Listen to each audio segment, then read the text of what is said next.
occasione maledetta, e questa domenica che non ti fa vedere me, che non ti fa sentire, che non ti fa guardare, che non ti fa cantare.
Sgancia le catene, libera le ali, sorvola costrizioni, oltre gli aeroplani, vai. Buongiorno, buongiorno Lorenzo Cittadini con scappa Maria, ma io direi scappa Mario, scappa Lucrezia, scappa Pietro, perché col clima che viviamo tutti i giorni qualcuno ci invita a scappare, ma io non penso che sia proprio così. Il problema è capire, specialmente la politica, dove vuole andare a parare con le fragilità. Sapete che io ne parlo tutte le mattine con i ragazzi, con i bambini, con i diversamente giovani come li chiamo io. Forse è là proprio che neanche loro non sanno dove andare a parare, perché gli interessi sono diversi, non puntano sulla qualità dei servizi alla persona, ma puntano al business, e questo è un dramma per tutti noi. Ne parleremo questa mattina con un caro ospite che è Marco Valletta, docente di panificazione all'Istituto Alberghiero Maffioli di Castelfranco Veneto. Buongiorno prof, grazie di essere qui con Mirella. Grazie. Allora iniziamo proprio con questi ragazzi. Allora sembra che ormai dobbiamo stare attenti a uscire dopo le ore 17 perché c'è il nemico dietro l'angolo, anzi invito gli anziani, vedremo anche le immagini dell'avvocato Tocchetto che ha girato ieri dicendo attenzione perché stanno facendo delle truffe, non aprite a nessuno, non ascoltate nessuno, state chiusi in casa e chiamate il 112 o il 113 se vi suona qualcuno, vi telefona qualcuno, ma non aprite la porta a sconosciuti o rispondete al telefono a sconosciuti che non sapete chi sono. Mi raccomando, ascoltate quello che vi dico.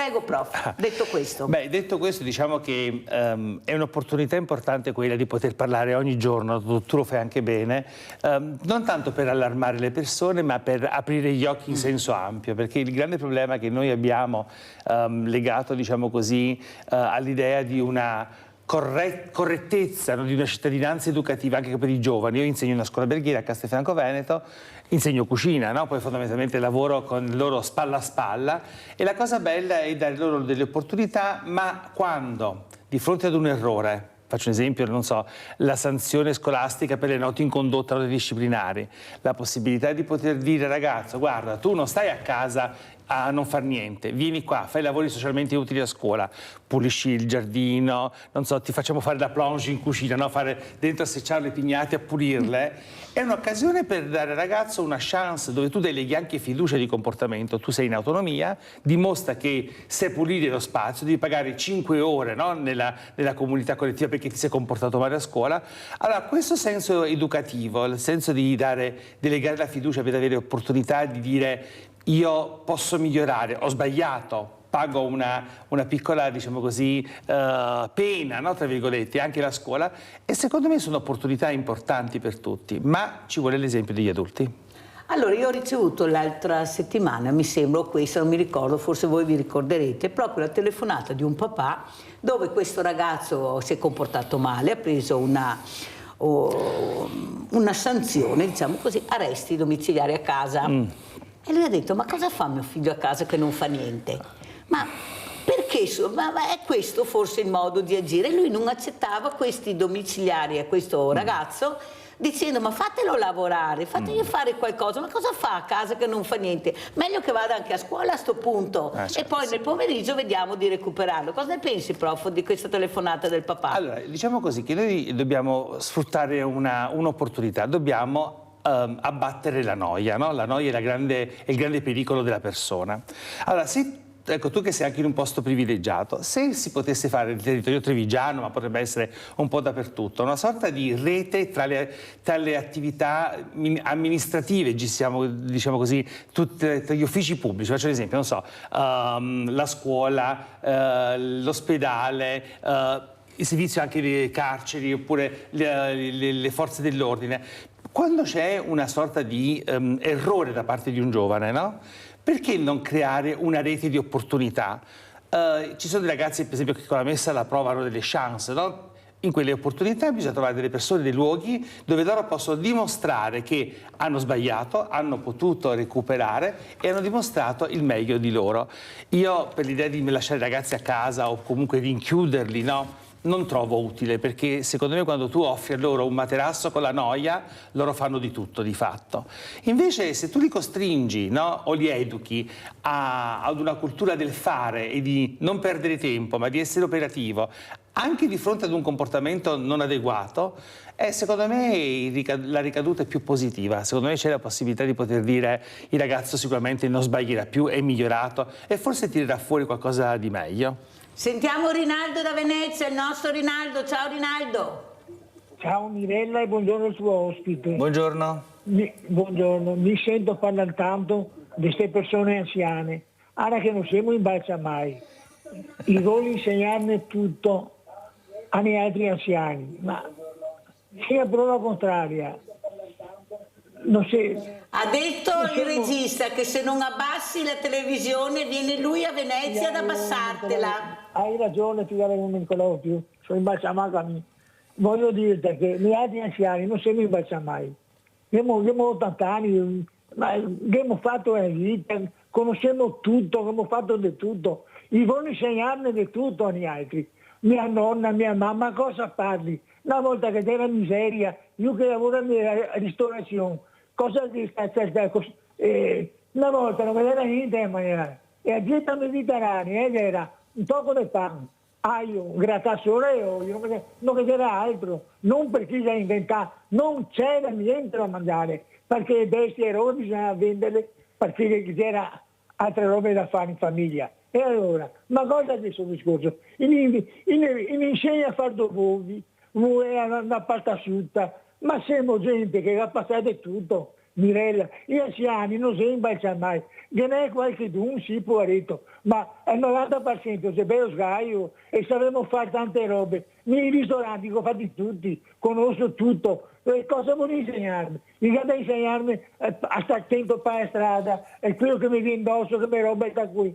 Ma dai Mirella, è un'assurdità. E dopo i giovani che si annoia, ma è bella la vita, cosa vuole annoiarvi? La vita è una sola, e il tempo passa, e corre il tempo. Divertire, imparare qualcosa di buono, ascoltare persone anziane che vi danno una buona strada, un buon sistema di vivere, e divertire, non non si deve far mai a grazia agli altri, cercate di vivere una vita tranquilla, imparare dai vecchi. I vecchi non sono scanchemi di roba da buttare via, noi altri siamo le radici dei voi stessi, perché se adesso voi gli altri avete la libertà. A proposito, ricordate del 7 aprile, va bene, il bombardamento che abbiamo avuto a Treviso, 1600 morti, quanti fiori sa di queste robe che c'è qua?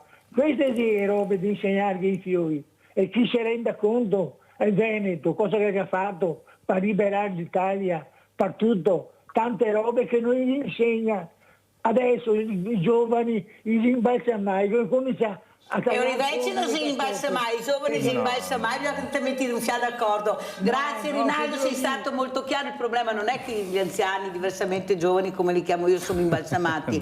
Hanno troppa fiducia e purtroppo è un momento un po' delicato e devono stare attenti, perché loro sono abituati, come dici tu, come una volta, che non c'era il pericolo, anzi le porte non avevano, lo dico tutte le mattine, non avevano neppure le chiavi, perciò pensate alla fiducia che c'era, l'aiuto, il cortile che aiutava. Una volta c'erano i cortili, è vero, certo. Bellissimi, uno aveva un problema, ti lascio il bambino, guarda che vado a fare, c'era una collaborazione. Adesso ci siamo chiusi, siamo paurosi, il diverso lo vediamo male, specialmente i diversamente giovani che hanno paura di questi ragazzi solo perché hanno colore della pelle diversa, e questo fa male, perché come dappertutto c'è il buono e il cattivo. Il problema è capire il buono e aiutare il buono e condannare, se è il caso, il cattivo. Questo è il problema. Prego, prof, come commentiamo? Allora, commentiamo subito che bisogna imparare a vivere il contesto del presente e capire che le cose cambiano.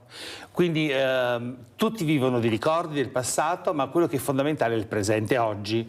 Noi oggi dobbiamo renderci conto che ogni contesto sociale di una piccola città, di una piccola frazione, non è più come 20 anni fa, ma neanche come 10 anni fa. Prima in un cortile c'erano 20 bambini che correvano insieme, oggi se ce ne sono 2 o 3 e probabilmente questi bambini non si incontrano neanche insieme, perché poi è la scuola, il tempo prolungato e l'attività sportiva. Quindi sono cambiate moltissime cose e bisogna accettare queste cose per il cambiamento, perché come diceva Darwin, l'animale più forte non è quello più violento che dura di più, ma chi si adatta ai cambiamenti sopravvive, e noi dobbiamo sopravvivere adattandoci a quelli che sono i cambiamenti.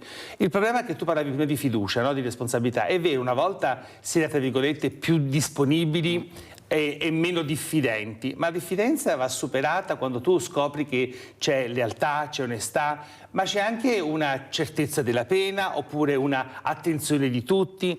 Oggi le persone che vedono un furto non intervengono. Noi ad esempio con l'associazione dei cuochi facciamo, per esempio, testimoniamo in diverse occasioni la violenza contro le donne, cerchiamo di portare sempre questo problema contro le donne, ma c'è gente che viene picchiata per strada e nessuno interviene, tutti pronti a fotografare, anche vedi quando ci sono le colluttazioni tra giovani, e nessuno magari ha la forza e la volontà o di intervenire o di chiamare aiuto o di fare i soccorsi. Allora siamo spettatori di che cosa?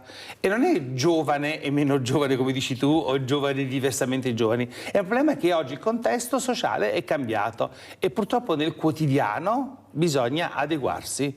Vivere in un centro città, vivere in una periferia, ma non è più il cortile di una volta. E questo è vero. Non è più il cortile di una volta, ma non è più nemmeno la scuola di una volta. Questi professori veramente che sono un po' con le spalle al muro, prof.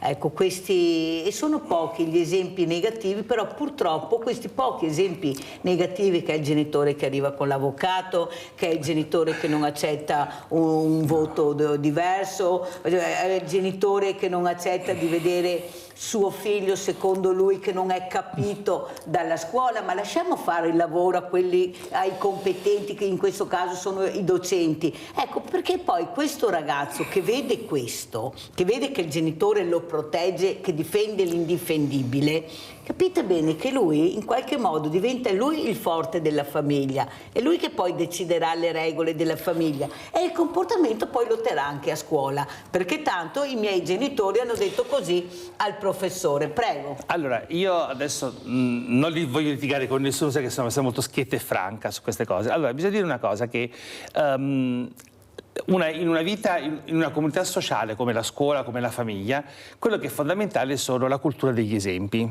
Noi adulti dovremmo essere un esempio chiaro, trasparente e coerente nei confronti dei giovani. Oggi noi adulti non siamo in grado di essere così. Non è che è il ragazzo che è responsabile di tante cose che fa. Spesso lui le cose le fa perché non ha degli esempi ben chiari. E potremmo dire dall'alto, no? Dalla politica, dagli uomini che sono in televisione, dalle persone che nella società vivono, no? In famiglia e nel contesto sportivo. A volte noi adulti non siamo coerenti con un principio educativo, non so, per esempio saper dire sì al momento giusto e saper dire anche no, non sempre i ni, no? Allora questo è quello che è fondamentale, occorre coerenza. E poi l'esempio deve essere, io dico sempre, concreto e coerente nel tempo. Se io entro in classe, faccio un esempio, magari parlando in generale, adesso non voglio entrare nel metodo, ma se la campana suona alle 8:15 e tu devi stare dentro alle 8:15, e il ragazzo tu lo educhi a stare in quarto non perché suona la campana, ma perché il docente è dentro che ti aspetta. Certo che se il docente arriva 8 minuti dopo col caffè in mano e si mette lì aspettando i ragazzi, è chiaro che perde di coerenza, perché il ragazzo oggi guarda, ma come tu mi dici di essere puntuale, però tu entri 10 minuti dopo col caffè in mano. Ora, così come in casa, no? Il papà dice no, non fumare, e poi dopo magari in casa è il primo a fumare. Allora bisognerebbe trovare la conciliazione dell'esempio. Io ti faccio vedere come dobbiamo essere e poi ti dico perché fare in questo modo. Questo secondo me non c'è, perché i ragazzi sono bravi. I ragazzi di 15-16 anni oggi hanno una prospettiva di un mondo diverso, non hanno più il cortile, ma a volte anche grazie al cellulare, no? Grazie all'opportunità della rete, hanno una visione, se ben gestita, se ben organizzata, se ben contestualizzata, hanno una visione di un mondo che noi all'epoca non avevamo. E ci sono tantissime cose. Certo, brutto che se io sono a tavola in famiglia, a volte in pizzeria, e vedi che i genitori pur per parlare tra di loro danno il cellulare al bambino di 7-8 anni, ma questi sono degli esempi che non funzionano. Siamo noi adulti che possiamo dettare delle regole. Il ragazzo deve solo apprendere. Ed è fatica però fare questo, è fatica, nessuno vuole insegnare. Io non ho figli, a volte, come dico sempre affettuosamente, mi ciuccio i fiori che altri a scuola, no? Ma il problema è che a volte la coerenza, secondo me, è la cosa più importante, proprio come coerenza di spirito, la coerenza educativa con gli esempi, la puntualità, la precisione, l'ordine, il modo garbato, la chiarezza di dire certe cose, non oggi dire una cosa e domani dire un'altra. Potrei andare avanti, ma non voglio. No, ma andiamo avanti, anche perché è molto interessante il discorso, ad esempio perché Marco Valletta ha scelto questo istituto alberghiero Maffioli di Castelfranco come docente di panificazione. No, io sono docente di cucina. Vabbè, di cucina. Perché i ragazzi scelgono l'alberghiero? Ecco, che ragazzi sono? Io ho avuto anche un ragazzo che è arrivato secondo a Rimini, bravissimo, meraviglioso, il quale ha detto: io ho visto mia nonna, io ho imparato da mia nonna, poi da mia mamma, ma prima c'era la nonna. E io ho detto: ma quanto fortunato è stato questo ragazzo. Però anche dire la verità, c'è anche chi è fortunato e chi è meno fortunato, perché io vorrei vedere se tutti questi monelli, come li chiamo io, perché alla fine guardate che sono quelli, avessero una nonna, una famiglia più allargata, una famiglia che li ascolta, forse non li vedremo così sulle strade. Ecco, perché si sceglie l'alberghiero secondo il prof Valletta? Allora, diciamo così che negli ultimi anni la scelta dell'alberghiero è un po' andata scemando rispetto al passato, no? La scuola alberghiera è una scuola che educa alla cultura dell'autonomia e dell'indipendenza, che è la cosa più importante. Una volta negli anni 90, 2000, fino al 2012, 10-12, i ragazzi sceglievano quella scuola perché avevano un progetto di vita, un sogno. Vado a fare il cuoco, vado a fare il cameriere perché vado a lavorare a Parigi, a Londra. E quella era un'idea anche che in famiglia la cultura del sogno forse veniva incentivata. Diceva prima il signore, no? Le difficoltà economiche a volte hanno permesso la cultura del trasferirsi, no? la cultura della mobilità. Studio qui, ma perché voglio andare a lavorare a Milano, a Parigi. Oggi questo non c'è. Non c'è più così. La scuola alberghiera in tutto il territorio nazionale ha perso grandissime iscrizioni, tutti sono dirottati perché le famiglie vorrebbero che tutti i figli facessero il liceo, no? Perché la parola liceo è più seducente, più seduttiva. E l'alberghiero perché non viene scelto? Perché probabilmente in famiglia i ragazzi non hanno più la capacità di essere dipendenti e autonomi. Noi non educhiamo alla cultura del sogno più, ma anche la scuola a volte commette un errore di non permettere al ragazzo di sognare. Allora il genitore cosa dice? Ah, ma ti stai sotto casa, te si ceo, anche a 17-18 anni, il ragazzo del socieo non gli permette di spiccare il volo. Allora ti faccio un esempio, una riflessione. Andate a vedere nelle scuole superiori come vengono accompagnati quando piove i ragazzi a scuola. Il ragazzo di 15, 16 anni, 17 anni viene ancora accompagnato dai genitori perché si bagna. Una volta si correva in bicicletta, si andava a piedi col mezzo pubblico. E ci sono questi contesti. Ma davanti alla porta della scuola con la macchina, cioè no? Sì, no, ma e questo è vero. Allora io dico sempre, se la scuola alberghiera aveva il grande plus della cultura dell'autonomia e dell'indipendenza, con dei ragazzi che già a 14-15 anni pensavano di, oggi è un po' più difficile. Questo sicuramente oggi è più difficile. Le scuole hanno perso un po'. Poi quelli che tu dici fortunati sono quelli che hanno un sogno dentro, hanno pensato poi la scuola permette di sognare, no? di poter realizzare un sogno, ma ci vuole un po' di sacrificio. Allora scuola e famiglia devono essere alleati, non per se stessi, per i propri bisogni, ma per permettere ai ragazzi di volare. Allora, io ho proprio un esempio da raccontare, voglio raccontarvelo, sapete che io vi racconto un po' tutto. Io ho avuto la fortuna di conoscere questo ragazzino tramite la sua mamma, che era una mia amica, e purtroppo questa bellissima donna, bellissima mamma, anche molto giovane, è morta. Era un figlio unico e il ragazzo si è perso. Si è perso perché non aveva più punto di riferimento, non aveva più le regole, orari, perciò era diventato libero prima del tempo. E questa libertà gli è molto nociuta perché ha cominciato a trovare il nemico dietro l'angolo. E questo nemico ha fatto sì che lui perdesse ancora di più la strada. Io ho insistito molto con lui e ho cercato di fargli capire, perché era un bravo ragazzo, un bravo bambino, io l'ho conosciuto proprio bambino. Le ho detto non puoi perderti così, non è possibile, sei una persona bellissima, inizia a lavorare. Era iniziato, faceva dei lavoretti saltuari, ma niente di, però lo vedevo sempre perso. L'altro giorno erano mesi che non lo vedevo, anche di più, sarà stato anche più di un anno, e me lo sono visto davanti con una ragazza e non era più lui. Era bellissimo, come l'avevo conosciuto tanti anni fa. Ho detto, cosa è dovuto sto cambiamento? Cosa è successo?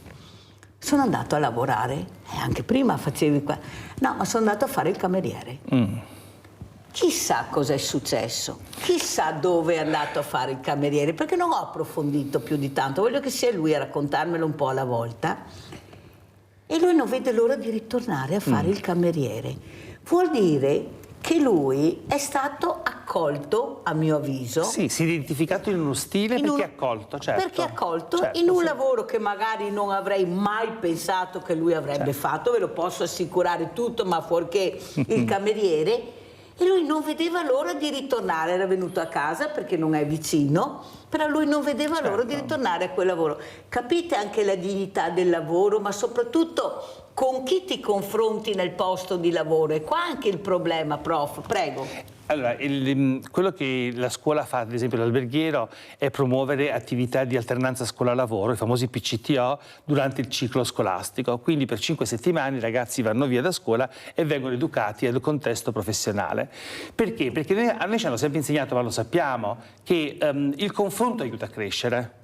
Non è il confronto non solo con l'adulto in senso ampio, e non solo con la famiglia, con la scuola, ma il confronto in un contesto reale, con il lavoro. Mettete i ragazzi andare a fare l'esperienza di PCTO all'interno di un albergo, di una pizzeria, di un ristorante, è un'opportunità per il ragazzo.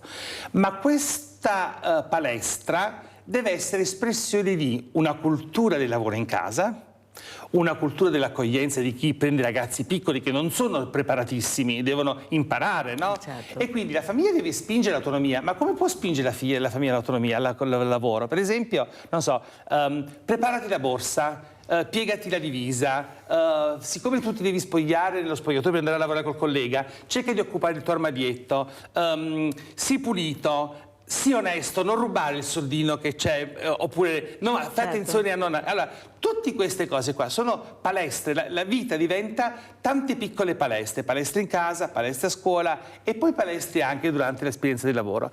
Il nostro lavoro ha una grandissima opportunità, il ragazzo si confronta con persone, con tutta la dignità di tutti i lavori, per carità, ma un conto è avere un chiodo, una macchina, un computer, ma noi facciamo il lavoro della ristorazione. Io sono a disposizione il cameriere di relazionarsi con il cliente che accoglie il tuo sorriso, il buongiorno. Non è solo un portare un piatto, ma c'è una relazione. Queste sono grandi opportunità di crescita. Noi abbiamo delle testimonianze bellissime di ragazzi che vanno a lavorare a Torino, a Milano, ad Abano, anche nelle realtà vicino a casa, e tornano cambiati perché 5 settimane si sono sentiti trattati da adulti. E questa è la cosa più importante. Certo, ci vuole la cultura dell'accoglienza, perché chi accoglie il ragazzo deve capire che c'è un ragazzo, una materia plastica che va modellata per l'età che ha.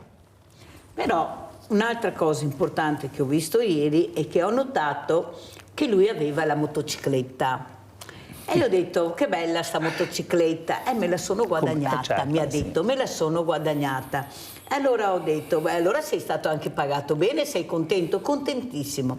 Allora capite che questo ragazzo, se si realizza, è anche merito di questa accoglienza, di questo stipendio rispettoso, Dignitoso, certo. di questa persona, perché tutto poi si abbina e lui si sente appagato perché può prendersi la motocicletta, diventa ancora più libero, più autonomo e soprattutto se l'è guadagnata. Infatti lui mi ha detto, me la sono guadagnata, prof. E allora come la mettiamo con questi ragazzi che se si vedeva 1 anno o 2 anni fa tutto avremmo detto ma che questo ragazzo riuscisse a diventare il ragazzo che avevo conosciuto, il ragazzino, qualcuno non ci avrebbe scommesso una cicca nel vero senso della parola. E invece vedete che c'è un mondo che si apre, si diamo fiducia a questi ragazzi. Prego, prof. La cosa più importante è la cultura del rispetto. Allora, dobbiamo dire una cosa. È vero che quando c'erano 100 ragazzi che volevano fare i camerieri e cuochi e c'erano solo 40 posti di lavoro, allora si è un po' giocati anche a tirare verso il basso, no? Adesso non voglio accusare nessuno, però il principio era questo, il rapporto dell'offerta e della domanda. Oggi ci sono pochi ragazzi, pochi figli. Il mondo della ristorazione è cambiato, il Covid ci ha dato una lezione di vita non da poco. Allora oggi ci sono 40 offerte di lavoro e 20 ragazzi che sono disponibili a lavorare. Probabilmente a volte non sono neanche tanto disponibili a lavorare perché non vengono preparati alla necessità educativa di dire io per comprarmi la moto devo lavorare. Perché ho pagato con stipendio dignitoso. Perché non posso pensare solo che mamma e papà, indipendentemente dalle condizioni, mi possano comprare la moto. Ci sono tanti fattori che vanno messi insieme, non c'è una responsabilità unica, ma è una delega di responsabilità di tutti i contesti che si confrontano.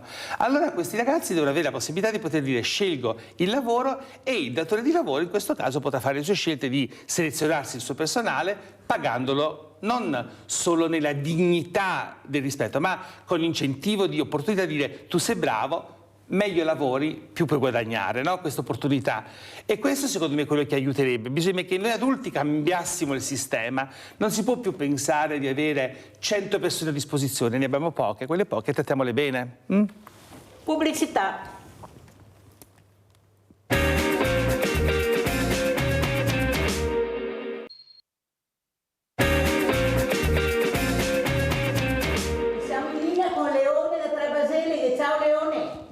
Ciao Mirella, grazie, saluto i tuoi ospiti. Allora mi devo scusare con te Mirella che non ti ho fatto gli auguri di buona Pasqua. Avevo chiamato sì, che me ne sabato. avete, basta uno per tutti, tranquillo Leone, grazie. No, perché quando chiamo qualche volta mi alzo, poi mi dimentico quello che devo dire, le parole, eccetera, eccetera. Leone, tranquillo, mi dispiace grazie. Tanto. Buona Pasqua comunque. Grazie Leone. Tutti. Grazie. Allora io con questo lavoro di alberghiero mi trovo che c'è poca gente che lo vuole fare. Adesso io dove compro la mia roba in un consorzio agrario c'è un ragazzo giovane che lavora e siccome che io scherzo in inglese con i giovani c'era questo ragazzo che parlava molto bene l'inglese, gli piaceva. E allora ho detto, come mai parli così bene l'inglese? Perché ho fatto l'alberghiero. E come mai lavori qua? Ah, ho detto, ho fatto il cuoco, però ho lavorato d'estate in un grande albergo, poi non trovavo lavoro d'inverno e ho trovato il lavoro qua e mi piace e resto qua. Perciò noi abbiamo creato più soldi per fare un cuoco e lui va a fare il commesso. Poi in un altro negozio dove c'è edilizia, anche lì, stessa storia, c'è questo ragazzo bravo, gentile, e gli chiedo che scuola hai fatto? Ho fatto l'alberghiero. Che lavoro? Cuoco. E anche lui mi ha spiegato la stessa cosa, che se trovate il lavoro d'estate in un grande albergo e dopo l'inverno non aveva più lavoro, se trovate questo lavoro qua, lui piace stare qua e faccio questo. E questo è un po' il problema del lavoro alberghiero, che lavorano in stagionale e poi si trovano senza lavoro d'inverno e vanno a fare qualcos'altro e ciò dopo no. Così è un po' la mia impressione. Ciao Mirella, grazie. Grazie a te invece Leone, prego professor Valletta. Allora, quello che accadeva negli anni 80 e 90 oggi non è più concepibile trovarlo, perché sono cambiate gli stili di vita, ma sono cambiate anche le quantità di ragazzi, come dicevo prima.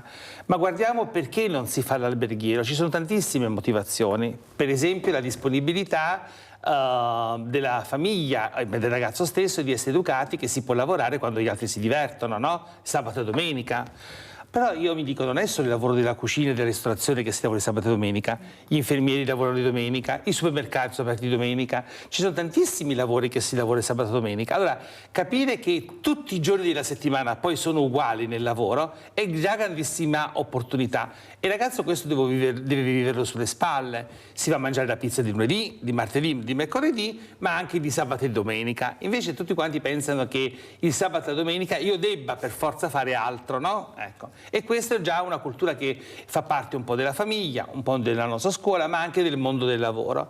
Ci sono delle realtà ristorative, per esempio, che hanno fatto delle scelte strategiche anche per le condizioni in cui hanno vissuto. Faccio un esempio: per non stancare il personale che lavorava in doppi turni mattina e pomeriggio, hanno scelto di chiudere a pranzo, aprono solo la sera, hanno ridotto i giorni perché fa difficoltà anche a trovare personale e magari la lasciano libero la domenica sera e lavorano solo domenica a pranzo. Quindi tante strategie stanno cambiando per questi giovani. E poi il problema della mobilità, e questa è una cosa che da anni che va avanti, cioè mentre l'avevo detto prima, no? Io vado a scuola alberghiera, voglio fare il cuoco, sono disponibile a scegliermi il datore di lavoro in una realtà veneta, quindi sul Garda, Bibbione, magari non so, Jesolo. Oggi il ragazzo non so se è disponibile a spostarsi così tanto da un nucleo, no? Un nucleo sociale, familiare del proprio territorio. I miei amici sono qua, mia mamma, papà. E questo è un altro problema che bisogna dare incontro. Professor Valletta parlare dietro, siamo perdere. Io però, io sono napo-veneto. No, è vero, no. No, è vero. Giusy da Treviso.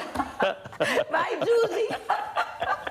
Oddio, buongiorno a voi e buongiorno al professor Valletta. Mirella mi te sa che faccio sempre il stesso discorso con i cuochi. Vai. Allora professor Valletta, quando vedo per televisione questi chef che dalla Clerici giro un attimo per vedere come sono presi, non hanno né mascherina né niente, tutti sopra lì il tavolo che fanno da mangiare, e la saliva, professor Valletta, parte al bisef parte sopra tutti questi piatti. E nei ristoranti no. Mi ha detto un cuoco che non dovrebbero avere le cameriere né anelli né braccialetti né piercing, la cuffia quando se la mette in testa, se la mettono in certi posti la vedi sopra la testa, ma tutti i capelli fuori, davanti e dietro, e non so come si possa fare così, perché ho visto a Venezia in TV, che ho detto ancora alla Mirella, un proprietario di un grande ristorante, ma con i capelli lunghi, ma che andava in tavola, ma quei signori così, ma non si può fare queste cose qua. Almeno la mascherina quando vai in televisione, almeno farti vedere, non per farti pubblicità solo. Dalla Clerici vedi tutti che sono in riga lì sopra il banco, sopra il tavolo e parlano sopra tutti questi piatti, ma come si fa? Questo voglio dire. Grazie Giusy, molto chiara la nostra Giusy, non è la prima volta che Giusy si chiede sì, e chiede anche una risposta agli addetti ai lavori. Prego, professor Valletta. Allora, Giusy, carissima, vedo che lei è molto attenta. Allora, la televisione è una cucina di show, una cucina tra virgolette finta. Anche io faccio una trasmissione televisiva e cerchiamo di insegnare qualcosa. Ora, il cuoco che lavora in televisione non provvede a somministrare quello che prepara ad una platea di persone, quindi il contesto è dimostrativo, non è quello di far da mangiare. E a volte, siccome è spettacolo, lo spettacolo va guardato nel contesto, perché ci sono cuochi che cantano, che ballano, che fanno di tutto, tra cui anche cucinano. Poi ci sono delle trasmissioni più intelligenti che cucinano e poi chiacchierano. Però la televisione è una cosa a sé stante, quella non è la cucina vera. La cucina vera è quella che è vissuta, per esempio, nella preparazione delle scuole, per chi va a lavorare nel settore, perché sono delle regole, le regole ferree legate al controllo sanitario, all'attenzione, alla corretta manipolazione.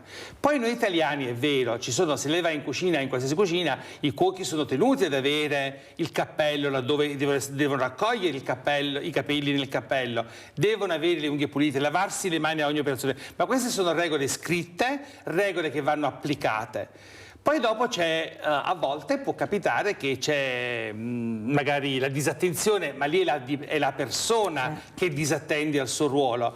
È la sicurezza per me e per gli altri, quindi non bisogna fare di tutto un'erba un fascio, ma sicuramente una cosa da fare è la cucina show e lo show cookie, il cookie show e resta là. La cucina reale è un'altra cosa. Le scuole sono molto attente, ad esempio, se lei va in una scuola e chiede di entrare in un laboratorio, vede che non c'è nessun ragazzo fuori posto. Anche i monili, no?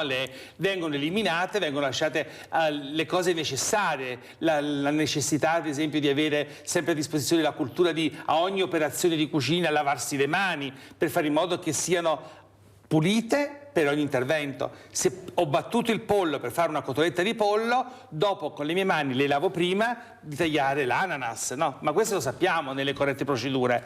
Poi ci sono proprio delle procedure molto attente. Infatti, questo lo posso dire, che è più facile che la gente si contamini mangiando a casa che non mangiando al ristorante. La quantità di tossinfezioni che avvengono a casa perché nel nostro frigorifero non c'è l'attenzione di casa, come ce l'hanno invece nei ristoranti che per legge devono rispettare le regole. Quindi, diciamo così, un po' di buon senso e rispetto delle regole. Allora, un'altra cosa importante, professor Valletta, è capire anche i gusti. Ecco, questi ragazzi mangiano male, questi ragazzi non sanno più come si mangiava una volta, i piatti tradizionali, ecco, sono più portati per i dolci, è vero, non è vero? Cosa ci racconta, prof? Allora, io sono schietto. Tu considera che molti anni fa sono venuto anche in questa trasmissione con te, tanti anni fa, dove noi facemmo un corso tramite l'ASL l'ASL 2, no? Treviso, Porcellengo, eccetera, per fare lezione alle cuoche nelle scuole materne ed elementari, no? Soprattutto le materne, educando i bambini. Allora facevamo dei libri con una famosa dottoressa, una pediatra che era anche molto attenta, di fare, per esempio, imparare ai ragazzi a mangiare, per esempio, la minestra di Peter Pan, che era la crema di piselli, piuttosto che mangiare sempre la pasta al pomodoro, no? Però è vero che questo scambio, la minestra di piselli, legumi, ceci, verdure, il profumo di rosmarino, se non c'è a casa il corrispettivo, si fa fatica, perché il genitore dovrebbe fare alcune cose che a scuola non si mangiano e a scuola bisogna mangiare cose che non si fanno a casa, ma essere disponibili. Se il genitore ha poco tempo da fare da mangiare e fa la pasta al pomodoro perché è più semplice, più facile, e il ragazzo sarà abituato a mangiare sempre pasta al pomodoro. Oppure, non so, prendere il pesce quadrato e già farlo pronto, no? Il pesce non è quadrato, il pesce necessita di avere, non so, come si faceva una volta, una bella soglioletta, aprirla con un filo d'olio, educare i ragazzi sin da bambini. Le scuole materne fanno questo tentativo, spesso in casa un po' meno perché si ha poco tempo. Allora, quando un ragazzo arriva all'alberghiero e fa confusione tra prezzemolo e sedano, oppure, ah no, io non mangio le carote perché non mi piacciono, e lì come si fa a affrontare questo? Non possiamo mica mettere lì col fucile spianato per fare educare, bisogna incuriosire. Noi siamo una scuola privilegiata perché comunque i ragazzi col laboratorio si mettono in gioco, capiscono, fanno, però occorre fare un sacrificio in copartner, no? Famiglia, casa e via a scuola. E poi andare fuori a mangiare è un'altra opportunità, la curiosità aiuta.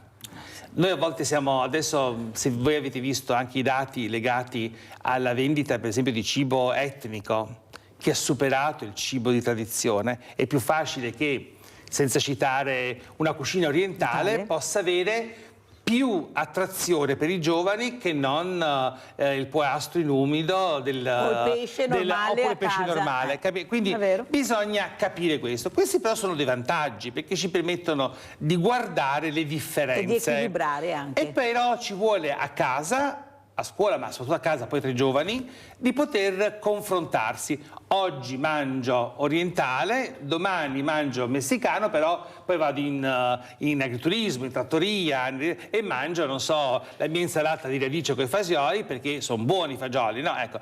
E questa è la curiosità che spinge, non è un fatto economico. E dobbiamo anche abbandonare l'idea che si può mangiare con poco, si deve mangiare bene. Allora faccio questa virgolettata. Se noi nella macchina vogliamo che duri tanto tempo, compriamo l'olio buono per la macchina, no? Anzi, più l'olio di qualità, più la macchina dura. E io perché devo non comprare un olio buono? E l'olio buono di olio extravergine d'oliva non può costare 3 euro al litro? Ma io non ho i 15 euro da prendere l'olio extravergine d'oliva. Allora, certo, prendo un olio che magari è prodotto più vicino a casa, ne uso poco, non soffriggo, faccio l'olio crudo piuttosto, imparo a fare una scelta, perché spendere bene, spendere con qualità, fa bene al mio corpo. Vuol dire salute. Vuol dire salute. Un'altra cosa importante però che ho sentito, prof, è che certi bambini, anche certi ragazzini, a scuola nelle mense mangiano certi piatti e a casa non ne vogliono sapere. E una mamma mi ha raccontato, forse sono gli amici, i compagni, che visto che loro mangiano quello, se mio figlio non lo mangia si sente un po' in crisi, oppure lo intrigano con dei colori, con dei nomi, perché anche quello è importante per un bambino, un ragazzino, che magari quel fagiolo preparato a casa non lo voglio neanche vedere, o quella carota, nella scuola preparato assieme ad altri amici in un contesto diverso mi intriga e lo assaggio e poi va a finire anche che mi piace. Quanto importante è il colore e anche il nome del piatto, prof? Allora, il gioco nelle scuole materne piccolini, è chiaro che la seduzione sta nella capacità delle maestre, no?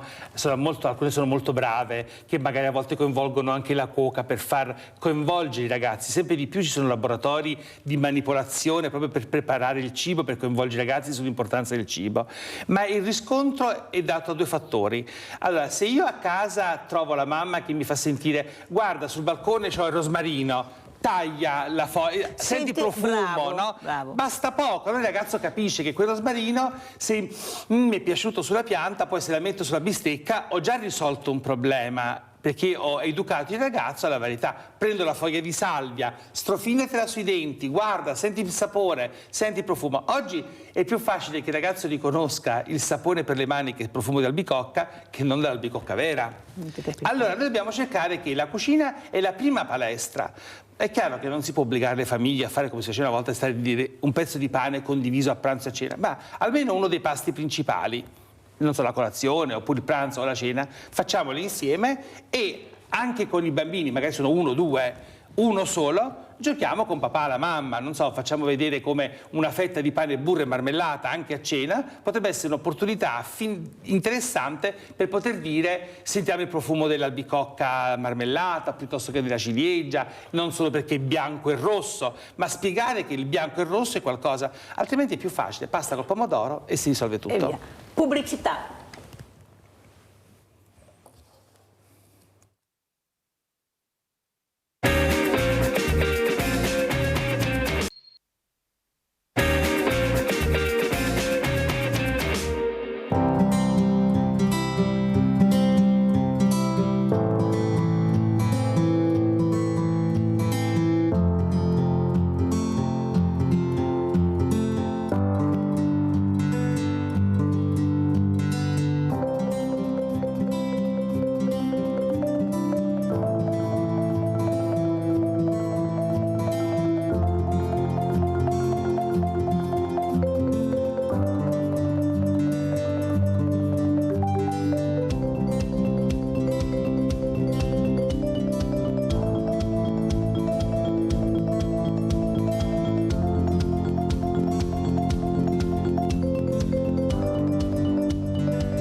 Allora, arte e benessere all'Ippodromo Sant'Artemio con Silvia Grigolin, presidente di Family Way, che ha capito l'importanza che abbiamo visto in questo video di 5 sensi. Famiglia, bambini, diversamente giovani, lei ha messo dentro tutto. Perché? Per far capire l'importanza dell'unione, quella che diceva il professor Valletta. Ma saluto anche Andrea Saccarola, sindaco di Martellago, secondo mandato centrodestra. Buongiorno sindaco. Buongiorno Mirella, buongiorno ai telespettatori e ai suoi ospiti. Buongiorno. Allora, i 5 sensi, come ha detto il professor Valletta, per intrigare la famiglia, perché qui dobbiamo parlare di famiglia, non possiamo sempre delegare sempre alla scuola e solo alla scuola, l'importanza di unire, perché poi questa famiglia a chi si rivolge? Al sindaco, prima perché è responsabile della salute dei cittadini ed è l'unico vicino dove può a volte avere anche una risposta o un ascolto. Prego sindaco Saccarola. Bene, ho seguito con attenzione quello che è stato detto e mi faccio anche i complimenti per la trasmissione. Naturalmente la famiglia è importante, ma a oggi serve anche sicuramente l'istituzione, quindi il comune, servono le associazioni sportive, le associazioni del territorio, perché veramente c'è bisogno di tornare a essere quelli che eravamo una volta forse, quindi più famiglia tutti quanti, essere più uniti. Questo è un pensiero che ho da 5 anni che sono sindaco di Martellago. Ho notato con molto piacere che il mio territorio comunque offre molte opportunità, però sono sempre poche, perché quando io vedo un ragazzo per strada col telefonino in mano sotto su una panchina, per me è una sconfitta. A me piace vedere i ragazzi sui campi sportivi, mi piace vedere i ragazzi in biblioteca, vederli nei centri civici, ma insieme, non da soli e con un attrezzo sì importante che è il telefonino, però anche molto rischioso, che sappiamo cosa comporta. Sindaco Saccarola, cos'è che la preoccupa di più proprio di questa solitudine che sentiamo in tutte le età? Cioè non è un'età dove c'è la solitudine, ormai la solitudine regna sovrana in molte persone perché c'è stato il non ascolto delle persone, si è investito nelle strutture e non sui servizi alla persona. Prego sindaco. Sono d'accordo, abbiamo strutture belle ma vuote e anche questo non va bene. È anche vero, appunto, come ho detto prima, abbiamo la fortuna di avere tante associazioni che ci fanno ritrovare gli spazi per stare insieme, condividere idee e parlare. La sconfitta più grande, però, come ho detto prima, è vedere i giovani, questi giovani che magari proprio quell'età un po' strana, quindi 16-22 anni, dove magari l'oratorio non fa più per loro perché comunque ci sono i bambini più piccoli, dove il comune comunque magari non ha il cinema, non ha strutture dove accogliere questi ragazzi, e abbiamo la sfortuna che magari si spostano in centri un po' più grandi, quindi allontanando e perdere anche le origini del proprio territorio.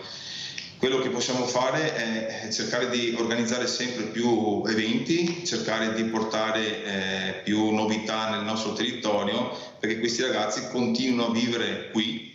Martellago ha 21.500 abitanti, quindi non è un paese piccolo, però è anche vero che siamo divisi con altre 2 frazioni, che è Maerne e Olmo, quindi difficilmente tutti e 3 i centri riescono a convivere e vivere lo stesso evento. Tante volte mi tocca organizzare, tipo penso alle notti bianche, non solo una nel comune, quindi Martellago, ma devo farne anche una a Maerne e una a Olmo. Quindi sappiamo benissimo che fare questi eventi costa, però vediamo che il risultato funziona, quindi noi siamo favorevoli comunque a continuare a farli. Allora andiamo a vedere, a sentire anche cosa ha detto la dottoressa Silvia Grigolin, presidente di Family Way, in merito proprio al video che abbiamo visto quella domenica all'Ippodromo di Sant'Artemio. È un video importante, ma soprattutto le parole della dottoressa Grigolin. Ascoltiamo. Questi 2 progetti si chiamano le Case Verdi e le Case Anidoro. Sono delle realtà, dei servizi educativi che accolgono in un ambiente domestico bambini in numero ridotto per quanto riguarda le Case Verdi, e le Case Anidoro sono pensate per accogliere un numero ridotto di anziani, massimo 5, autosufficienti o comunque parzialmente autosufficienti. Noi ci occupiamo, oltre che a promuovere queste progettazioni rapportandoci con le istituzioni e le amministrazioni comunali, ma anche della formazione degli operatori preposti all'accoglienza. È una formazione che ha un riconoscimento ministeriale e nel farlo evidenziamo più aspetti, in primis la modalità, quindi lo stile relazionale educativo da utilizzare con bambini anziani, ma anche, dicevo prima, la possibilità di favorire dei momenti in cui si utilizzi la creatività. Probabilmente a qualcuno di voi avranno detto che è bravo a disegnare, vedo degli sguardi smarriti. A qualcuno l'avranno detto, ma tirerò sul morale anche alle persone a cui non l'hanno mai detto, perché qualcuno di voi forse da bambino non lo ricorderà, ma potrebbe aver utilizzato delle strategie grafico-pittoriche, si chiamano. Adesso siamo all'ippodromo, nel disegnare un animale in movimento, che è difficile a farsi, potrebbe essere che abbia deciso di disegnare un cavallo con tante zampe, più di 4, dall'idea del galoppo. Oppure un bambino che ha fatto un canestro e disegna il braccio lungo quanto il canestro, dall'idea del lancio. Queste sono proprio delle strategie, si chiamano grafico-pittoriche, sono sinonimo di intelligenza creativa, quindi della capacità di utilizzare in maniera, occupare in maniera armonica lo spazio simbolico che è il contenitore nel quale noi creiamo un'opera. Queste caratteristiche, questi stratagemmi potrebbe averli usati qualcuno che ha ricevuto il complimento di cui dicevo prima, no? Che bravo che sei a disegnare, ma in realtà, adesso vi tirerò sul morale, perché un tempo si pensava che solo poche persone fossero creative, oggi sappiamo che siamo tutti potenzialmente creativi. Ed è vero, perché il professor Valletta mi raccontava proprio di un fatto, un esempio che lui ha avuto proprio di un ragazzo che adesso è uno dei chef più bravi magari che ci sono, che ha trovato la strada giusta. Ecco, e come commenta questo servizio? Poi vedremo altri, perché è proprio interessante quello che ha fatto la dottoressa Grigolin. Prego. Allora, io credo che la cosa più importante sia educare, come si vede da bambini, in un contesto di crescita, no? Quindi i bambini che si confrontano anche con quelli più grandi, con i giovani diversi, no? I diversamente giovani, ma soprattutto coinvolgere tutti e 5 sensi, perché l'idea della plasticità manuale, l'idea della capacità pittorica cromatica, la capacità per esempio di sentire, abbiamo visto quando nel bosco di Sant'Artemio raccoglievano le pigne, i funghi, le forme, queste sono grandissime opportunità che si fanno da piccoli. Io voglio aggiungere questo: in cucina avviene questo quotidianamente se tutti quanti, quando noi lavoriamo anche un semplice sughetto, iniziamo a prendere, prendi l'aglio, sbucciamo l'aglio, senti che l'aglio, senti piccolo, guarda, è la stessa cosa piuttosto che prendere l'aglio già in polvere. Sì. Quindi impariamo a manipolare queste cose. Poi dal punto di vista organolettico, quando voi siete al mercato, voi sapete toccare la carota deve essere bella, turgida, croccante, non può essere flaccida perché non la comprate. Quindi si imparano tante cose. Queste cose qua sono delle abilità che si acquisiscono nell'infanzia, nell'adolescenza e poi si mettono in pratica. E quando si diventa vecchi, il piacere più grande è mangiare un pane con la crosta croccante, non il pane morbido. Allora ci si ritorna indietro. Da bambino mangiavi il pane morbido e da vecchio vuoi masticare. Basta avere la dentiera giusta, però, prof, anche quella costa purtroppo. E qua si deve inventare veramente di tutto, il sindaco Saccarolo, i vari sindaci, perché poi queste persone fanno riferimento a loro, ai servizi sociali, e non devono avere solo 5 sensi, ne devono avere 10, perché sono molteplici le problematiche che abbiamo. Una di queste è anche la cura della bocca, che è fondamentale. Ma pensate che io, dei diversamente giovani, perché io li chiamo così perché gli occhi sono sempre giovani a mio avviso, che non vogliono neppure sapere, ho detto ma dai che ti do una mano, la fortuna di avere il professore Mazzoleni che si è messo anche a disposizione questa celebrità. Non ne vogliono sapere, no, vado avanti così. La rassegnazione. Prego, sindaco Scassaroli, come commenta questo bellissimo video della dottoressa Grigolin che parla proprio di famiglia, prego. Guardi, ha colpito veramente, perché comunque ha detto delle cose molto importanti. Condivido anche le parole del professore che dobbiamo tornare anche ad assaporare i sapori di una volta. Io tra l'altro, oltre che sindaco, ho anche un'attività, un negozio di alimentari, quindi so cosa vuol dire. Mi confronto molto spesso con i sociali, con la mensa del nostro comune che offre il pasto appunto ai nostri ragazzi, e abbiamo molte difficoltà, però noi stiamo seguendo un percorso dove far capire ai ragazzi il valore e anche cosa mangiare di sano.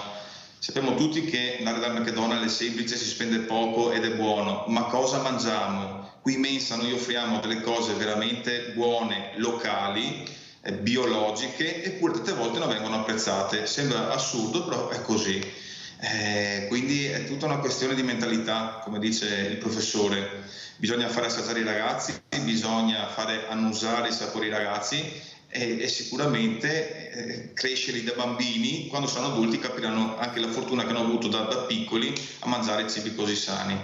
Quello che è stato fatto all'ippodromo è un bellissimo evento, anzi il prossimo anno spero anche di parteciparci, così conoscere personalmente queste persone e continuare a far capire che la famiglia è il fulcro di tutto. Questa è la cosa più importante. Allora guardiamo un altro pezzetto di questo video della dottoressa Grigolin, perché guardate che ascoltate bene, perché dice delle cose veramente interessanti, come dice il sindaco, che possono aiutare tutti quanti anche a muoversi, ad ascoltarci in maniera diversa, proprio con i sensi anche. Andiamo a sentire. A prescindere dall'età e da come esprimiamo la nostra creatività, poiché, come è stato descritto anche dai precedenti relatori, la creatività, e poi dirà molto in maniera più approfondita di me il dottor Francesco Calia, la creatività permette di vivere sensazioni di benessere, noi cerchiamo di alimentarla il più possibile, ma non solo per questo. Nel bambino contribuisce alla costruzione dell'identità, quindi della sua unicità. Lo rinforza nei coordinamenti oculomanuali, che sono il presupposto per la scrittura, gli permette di perfezionarsi. Nell'anziano non facilita la costruzione dell'identità, ma il suo mantenimento, quindi fa in modo che il più a lungo possibile nel tempo dimentichi delle competenze motorie, quindi cognitive, delle abilità motorie e cognitive. Gli permette di non dimenticare alcune competenze legate alle funzionalità linguistiche, alla memoria autobiografica e certo infonde benessere. Questo non solo abbiamo visto, abbiamo fatto questa riflessione non solo su questi aspetti, dicevo anche sulla modalità con la quale rapportarsi, è una cosa, e nel favorire questo tipo di processi, è una cosa che noi sottolineiamo agli operatori, però ci capita di farlo anche con i genitori, io come pedagogista clinico spesso con gli insegnanti, perché fa la differenza. Penso sia utile sapere che l'adulto disegna rispetto allo stadio, alla fase evolutiva del segno grafico pittorico a cui è arrivato e si è fermato. Cosa vuol dire? Mi spiego meglio. La maggioranza di noi, quelli che non disegnano bene, si bloccano rispetto allo stadio evolutivo in età adolescenziale. Cioè, cosa vuol dire lo stadio evolutivo del segno grafico? Che in età adolescenziale smettono un po' di dedicarsi alle attività pittoriche o al disegno. È normale questo, siamo in una fase evolutiva in cui ci si scherma un po' agli occhi degli altri o dell'adulto e il disegno parla molto di noi, quindi ci dedichiamo anche ad altro, alla musica, altri canali. Chi poi invece decide di svolgere l'attività d'artista è qualcosa che porta avanti sempre.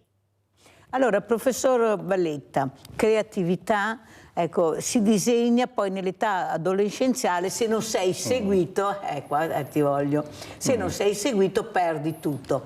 E qua ecco arriva l'importanza della scuola, di capire chi è questo ragazzino, chi è questo bambino, le potenzialità che ha dentro.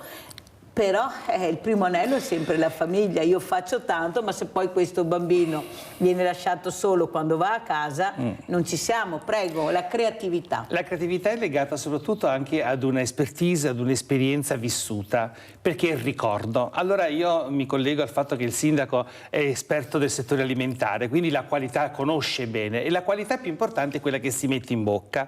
Per quale motivo? Perché io, mettendo in bocca, facendo questo gesto, tocco con le mani, annuso con il naso, mastico e sento il rumore e poi vedo, no? Quindi dal punto di vista alimentare il ricordo nasce da bambino, si contestualizza e si arriva anche in età adulta. Allora faccio un esempio: io ho collaborato con alcune case di riposo per l'alimentazione per disfagici per gli anziani, che i quali hanno difficoltà di ingoiare, per esempio, quindi non possono più masticare come un tempo, però fargli gli gnocchi di fagioli ha permesso loro di ricordarsi la pasta e fagioli, perché il sapore è immagazzinato, è rimasto. Allora anche lì il percorso alimentare, che diventa il piacere della vita da quando sei piccolo a quando sei grande, deve essere mantenuto costantemente, perché poi così, se ci si educa bene, probabilmente non si avranno problemi di patologie come l'obesità, come dicevi tu prima, ma si arriva anche in tarda età dove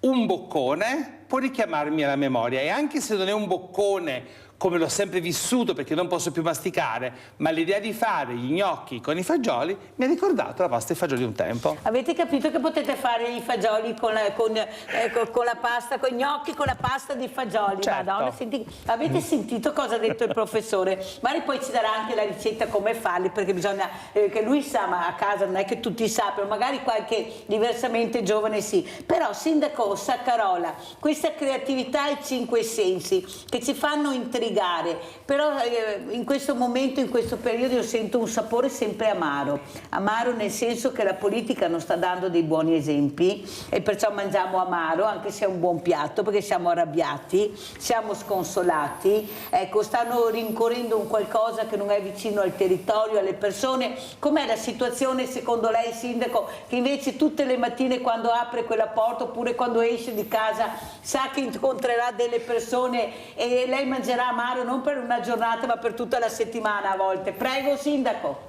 Guardi, sono appena entrati alla porta, mi hanno appena portato una segnalazione, fatalità, quindi siamo all'ordine del giorno con le problematiche. Tante volte sono problematiche politiche, quindi più difficili, tante volte sono cose più da comune, quindi da risolvere da persona a persona. Infatti io, quando mi arrivano queste segnalazioni, preferisco invitare il cittadino qui in comune, riceverlo, oppure andare sul posto e risolvere il problema, o cercare di fargli capire al cittadino come si può risolvere il problema. La politica sappiamo che non è facile, è facile fare opposizione, è facile lamentarsi. Sicuramente chi è al governo o chi amministra deve seguire delle regole, delle cose che per la minoranza o per l'opposizione sono semplici da fare, invece ci vogliono tempo per eseguire tutti questi lavori.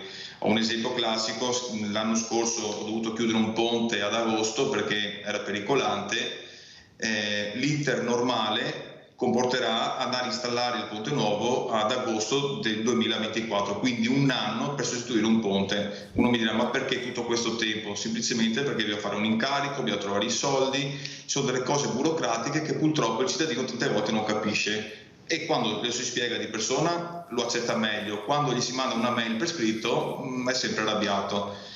Quindi anche qua il discorso del buon padre di famiglia è convocare queste persone che hanno delle problematiche, parlarci insieme e cercare di risolvere il problema, facendogli capire che comunque non è tutto così semplice come appare. Però, sindaco, non le sembra che anche voi siete ascoltati troppo poco?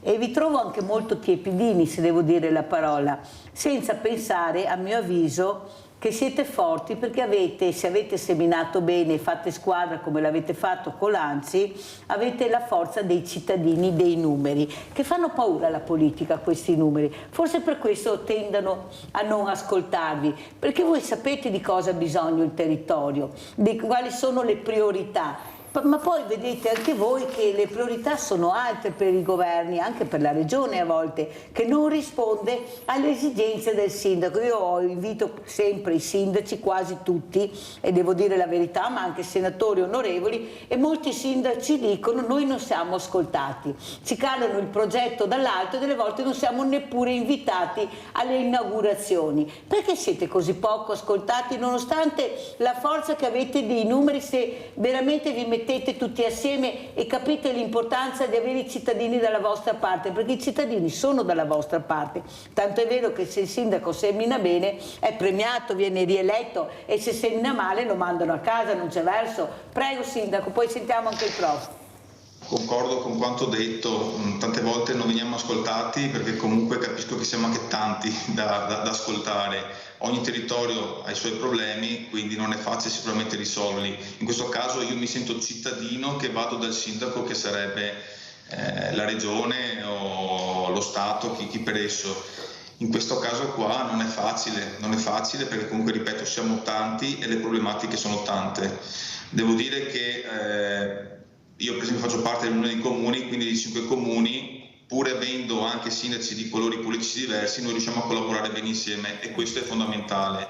E ho notato che quando con l'ANCI siamo tutti uniti, andiamo avanti, le proposte riusciamo a portarle a casa. Quindi logicamente anche qua dobbiamo fare famiglia tra sindaci e chiedere quello che è giusto che ci venga dato, perché comunque anche noi siamo qua che ci esponiamo ogni giorno con i nostri cittadini e tante volte dire no, non si può per questo o per l'altro fa male anche a noi, perché comunque per noi è una cosa che si può fare e invece poi arriva dall'altra risposta negativa e il progetto famoso che deve partire ormai da 10 anni è ancora nel cassetto e non si riesce a farlo. Questo sicuramente è vero. Anche qua, come abbiamo parlato di famiglia, bisogna fare una famiglia tra tutti i sindaci, che sarebbe l'ANCI, e portare tutte le istanze a chi di dovere per riuscire a portare a casa un progetto che magari tanti cittadini aspettano da tempo. Anche perché tutti quanti voi avete i parlamentari del territorio che sono a Roma, molti sono anche al governo, perciò capite l'importanza di essere uniti ed è stato bello, professor Valetta, sentire il sindaco Saccarola che ha detto non guardiamo il colore politico ma il bene del territorio, questo è fondamentale. Allora non è vero che la politica è tutta divisa, è divisa a un certo livello dove la poltrona diventa sempre più importante, tanto è vero che nessuno vuole più lasciarla, sta poltrona, stanno inventando di tutto e di più, sono incollati, hanno una colla che veramente non riescono a staccare. Prego professore, come commenta le parole del sindaco Saccarola? Ecco, l'auspicio è che quella frase che ha detto porti il valore più importante, trovare tra le amministrazioni comunali le cose che uniscono, non le cose che separano, perché in un territorio ci sono delle persone, le quali persone a volte non votano per un colore politico, ma votano per la fiducia che il sindaco dà alla persona e capacità di questo sindaco, credo, di trovare le cose che si possono realizzare. E allora se ci sono 5 sindaci diversi, di colore diverso, ma trovano le cose che li uniscono, io credo che il territorio si ingrandisca sempre di più. E quindi io gli auguro veramente di poter continuare a lavorare così, con questo spirito. Troviamo le cose che ci uniscono e mettiamole in pratica e realizziamole. Poi la politica, diciamo così, dovrebbe assumere delle connotazioni un po' diverse, però non entro nel merito. Allora io entro nel merito perché è da un pezzo che io dico che vorrei dare la possibilità ai sedicenni di votare. Perché come gli diamo il patentino per mettersi nelle strade, forse possiamo anche capire che forse un sedicenne, che non è proprio l'ultimo della classe per quanto riguarda il capire, il pensare, perché possono pensare anche in positivo, non solo in negativo, sia in grado di gestire anche la scheda elettorale. Cosa ne pensa, prof? Questo è allora, ci sono alcuni paesi europei che l'hanno adottato questo anche, insomma, con grandissimo interesse. Io credo che sia una questione di educazione e di responsabilità e di legare la responsabilità. Se io delego ad un giovane cittadino, già nelle attività scolastiche ci sono le elezioni dei consigli di classe, ci sono i consigli di istituto, ci sono tantissime attività dove i ragazzi, per quanto poco, vengono chiamati ad assumersi delle responsabilità e a volte funzionano, ma è una palestra. Allora probabilmente bisogna educare politicamente anche i giovani a dire guarda che la tua responsabilità, quello che tu pensi è importante, perché tu non è che voti solo a 16 anni, ma poi tu sarai a 17, 18, 19, 20. Allora io ti educo, ti do l'opportunità, fammi capire quello che vuoi, sii importante, forse questa potrebbe essere l'opportunità. Sono favorevole, ma io non sono un legislatore, quindi... Però è favorevole il professor Valetta. Sì. Sentiamo il sindaco Saccarola. Prego, sindaco. Sfondi una porta aperta. Io ho fatto le elezioni l'anno scorso a maggio e ho voluto creare una lista che si chiamava Generazione 18, tutti i ragazzi quindi giovani, 18 anni in su, perché credo molto nei giovani e devo dire la verità, ho avuto molta soddisfazione, perché comunque ho visto che questi giovani sono impegnati, hanno girato il territorio, hanno portato quelle problematiche che magari io, che ne ho 43 di anni, non vedo quelli che hanno loro ne hanno 18, o mi hanno portato delle idee che magari secondo me erano passate, mentre per loro erano idee buone. Quindi il confronto anche di noi sindaci con questi giovani è fondamentale. Dargli la responsabilità di votare a 16 anni probabilmente è rischioso, perché comunque sappiamo che i ragazzi a 16 anni sono ancora un po' con la mente in altre parti, non nella politica, però cominciare a fargli capire che la politica, seppur difficile, seppur brutta, seppur tante volte denigrata, è molto importante, perché è il futuro del nostro paese, e cominciare dal proprio comune a cominciare a votare, a scegliere anche una persona, un sindaco, secondo me è importante.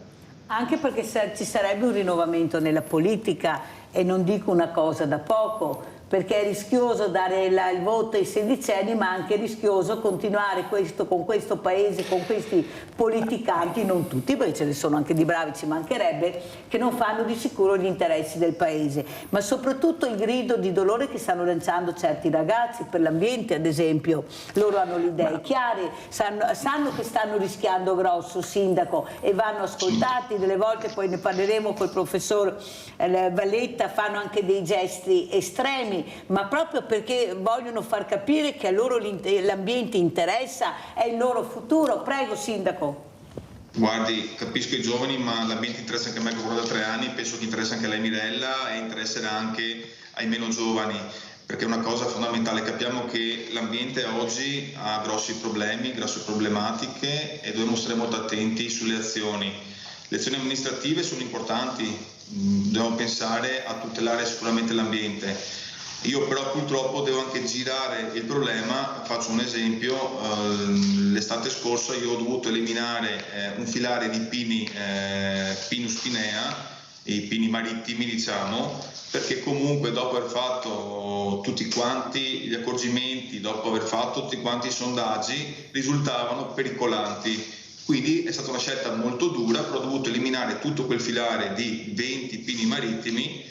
Però naturalmente non è che ho lasciato il marciapiede dopo siamo andati a ripiantare altre essenze che magari non creano problemi come hanno creato quelle alberature. L'ambiente è una cosa importantissima a 360 gradi. Oggi i giovani sono molto sensibili, quindi da loro si può sicuramente ascoltarli, prendere anche idee, e quindi siamo qua pronti anche noi come amministratori ad ascoltarli. Ma anche perché uno può avere anche idee diverse, può anche criticare, ognuno fa le proprie riflessioni, siamo in democrazia. Loro scendono anche per le guerre, sono loro che scendono nelle piazze per protestare. Vediamo le università, gli universitari, poi ognuno può dire è giusto e sbagliato, però nelle piazze vediamo loro, sono loro che protestano per tutti noi nel bene e nel male, perché poi alla fine l'ambiente riguarda tutti, le guerre riguardano tutti, però loro hanno il coraggio di osare e sono responsabili di quello che fanno, perché ci mettono la faccia, non la critica, la faccia. Prego, professore. Qui si entra su un ginepraio e allora io dico sempre che io sono d'accordo che i giovani non sono un rischio, i giovani sono un'opportunità, e la politica a livello amministrativo, sono d'accordo anche col sindaco quando lascia trasparire un po' l'idea di dire che sarebbe bello coinvolgerli. Lui l'ha fatto con la sua, i giovani, no? Con la sua, è stato bravo in questo. Se tutti i sindaci avessero fatto così nel territorio, no? Ma parliamo del nostro territorio, probabilmente avremmo avuto una opportunità maggiore di ascoltare, di vedere e di educare, perché il confronto aiuta a crescere, quindi le cose, come ha detto il sindaco a 40 anni, mi ha detto, no? Ha detto noi i sindaci, anche se di colore diverso, però poi alla fine ci mettiamo d'accordo, quindi buttiamo giù le barriere. anche i giovani devono avere questa opportunità. Siamo diversi, ma poi dopo a 16 anni, se abbiamo l'opportunità di testimoniare la nostra idea, il nostro pensiero, forse troviamo tante persone che sono più comuni a noi. Io credo che questa l'opportunità sia importante e la politica dovrebbe farlo, avere coraggio, non per rischiare, ma per un coraggio per educare. Ed è molto importante, perché anche la politica è educazione, è rispetto delle regole, è etica soprattutto. Andiamo a sentire un altro pezzetto della dottoressa Grigolin, perché sono veramente parole importanti che uniscono. Ecco, questo è il segreto, unire le diverse realtà, le diverse età soprattutto, perché forse le abbiamo troppo divise, questo è il male purtroppo. Prego. Vogliamo dire, avviene quando ci blocchiamo prima di arrivare a questa fase, nelle fasi intermedie, perché magari un adulto ci ha messo in testa di non essere portati o c'è stata una grande critica. In realtà i segni che i bambini lasciano, avete visto prima le immagini, sono soprattutto il bambino piccolo, sono sentiti dal bambino come un prolungamento di sé. È la traccia che segna, ma è la sua traccia. Quindi riflettere anche sul come ci poniamo come educatori, come adulti in generale, dobbiamo valorizzare il lavoro che fanno, perché è un prolungamento loro, dicevo, è il modo in cui si vedono, e non per forza sostituirci sempre a loro nel fare. Lo facciamo con i bambini e lo facciamo con gli anziani. Lo facciamo nelle cose di ogni giorno, l'anziano che riesce ancora ad abbottonarsi la giacca è bene che continui a farlo, se no si dimentica subito come si fa. E lo facciamo con i bambini perché abbiamo sta fretta di andare, arrivare, fare. In realtà devono poter provare, se no non si sanno allacciare le scarpe. E lo stesso nel disegno.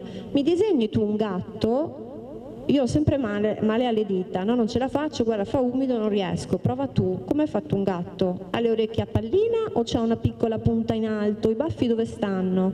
E quindi è un modo ma per invogliare l'altro a fare, ed è qualcosa che noi portiamo avanti anche in queste realtà, anche nelle piccole cose, e favorendo i processi creativi, che sono utili non solo al bambino, non solo all'anziano che invecchia tra virgolette normalmente, ma anche all'anziano con lieve demenza o quando la malattia va degenerando. Perché?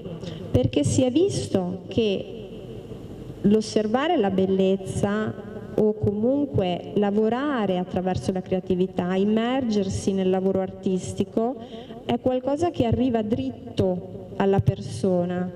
Con l'età vanno a corrodersi, è brutto il termine, ma vanno a deteriorarsi delle funzioni cognitive legate all'abilità nel parlare, alla logico-matematiche, ma rimangono intatte anche in caso di lieve demenza quelle parti che gestiscono il sentire, le emozioni, ed è su quelle che dobbiamo far leva per aiutare la persona anche a non vivere in una sua dimensione, ma a riportarla sul qui e ora, sul mondo reale.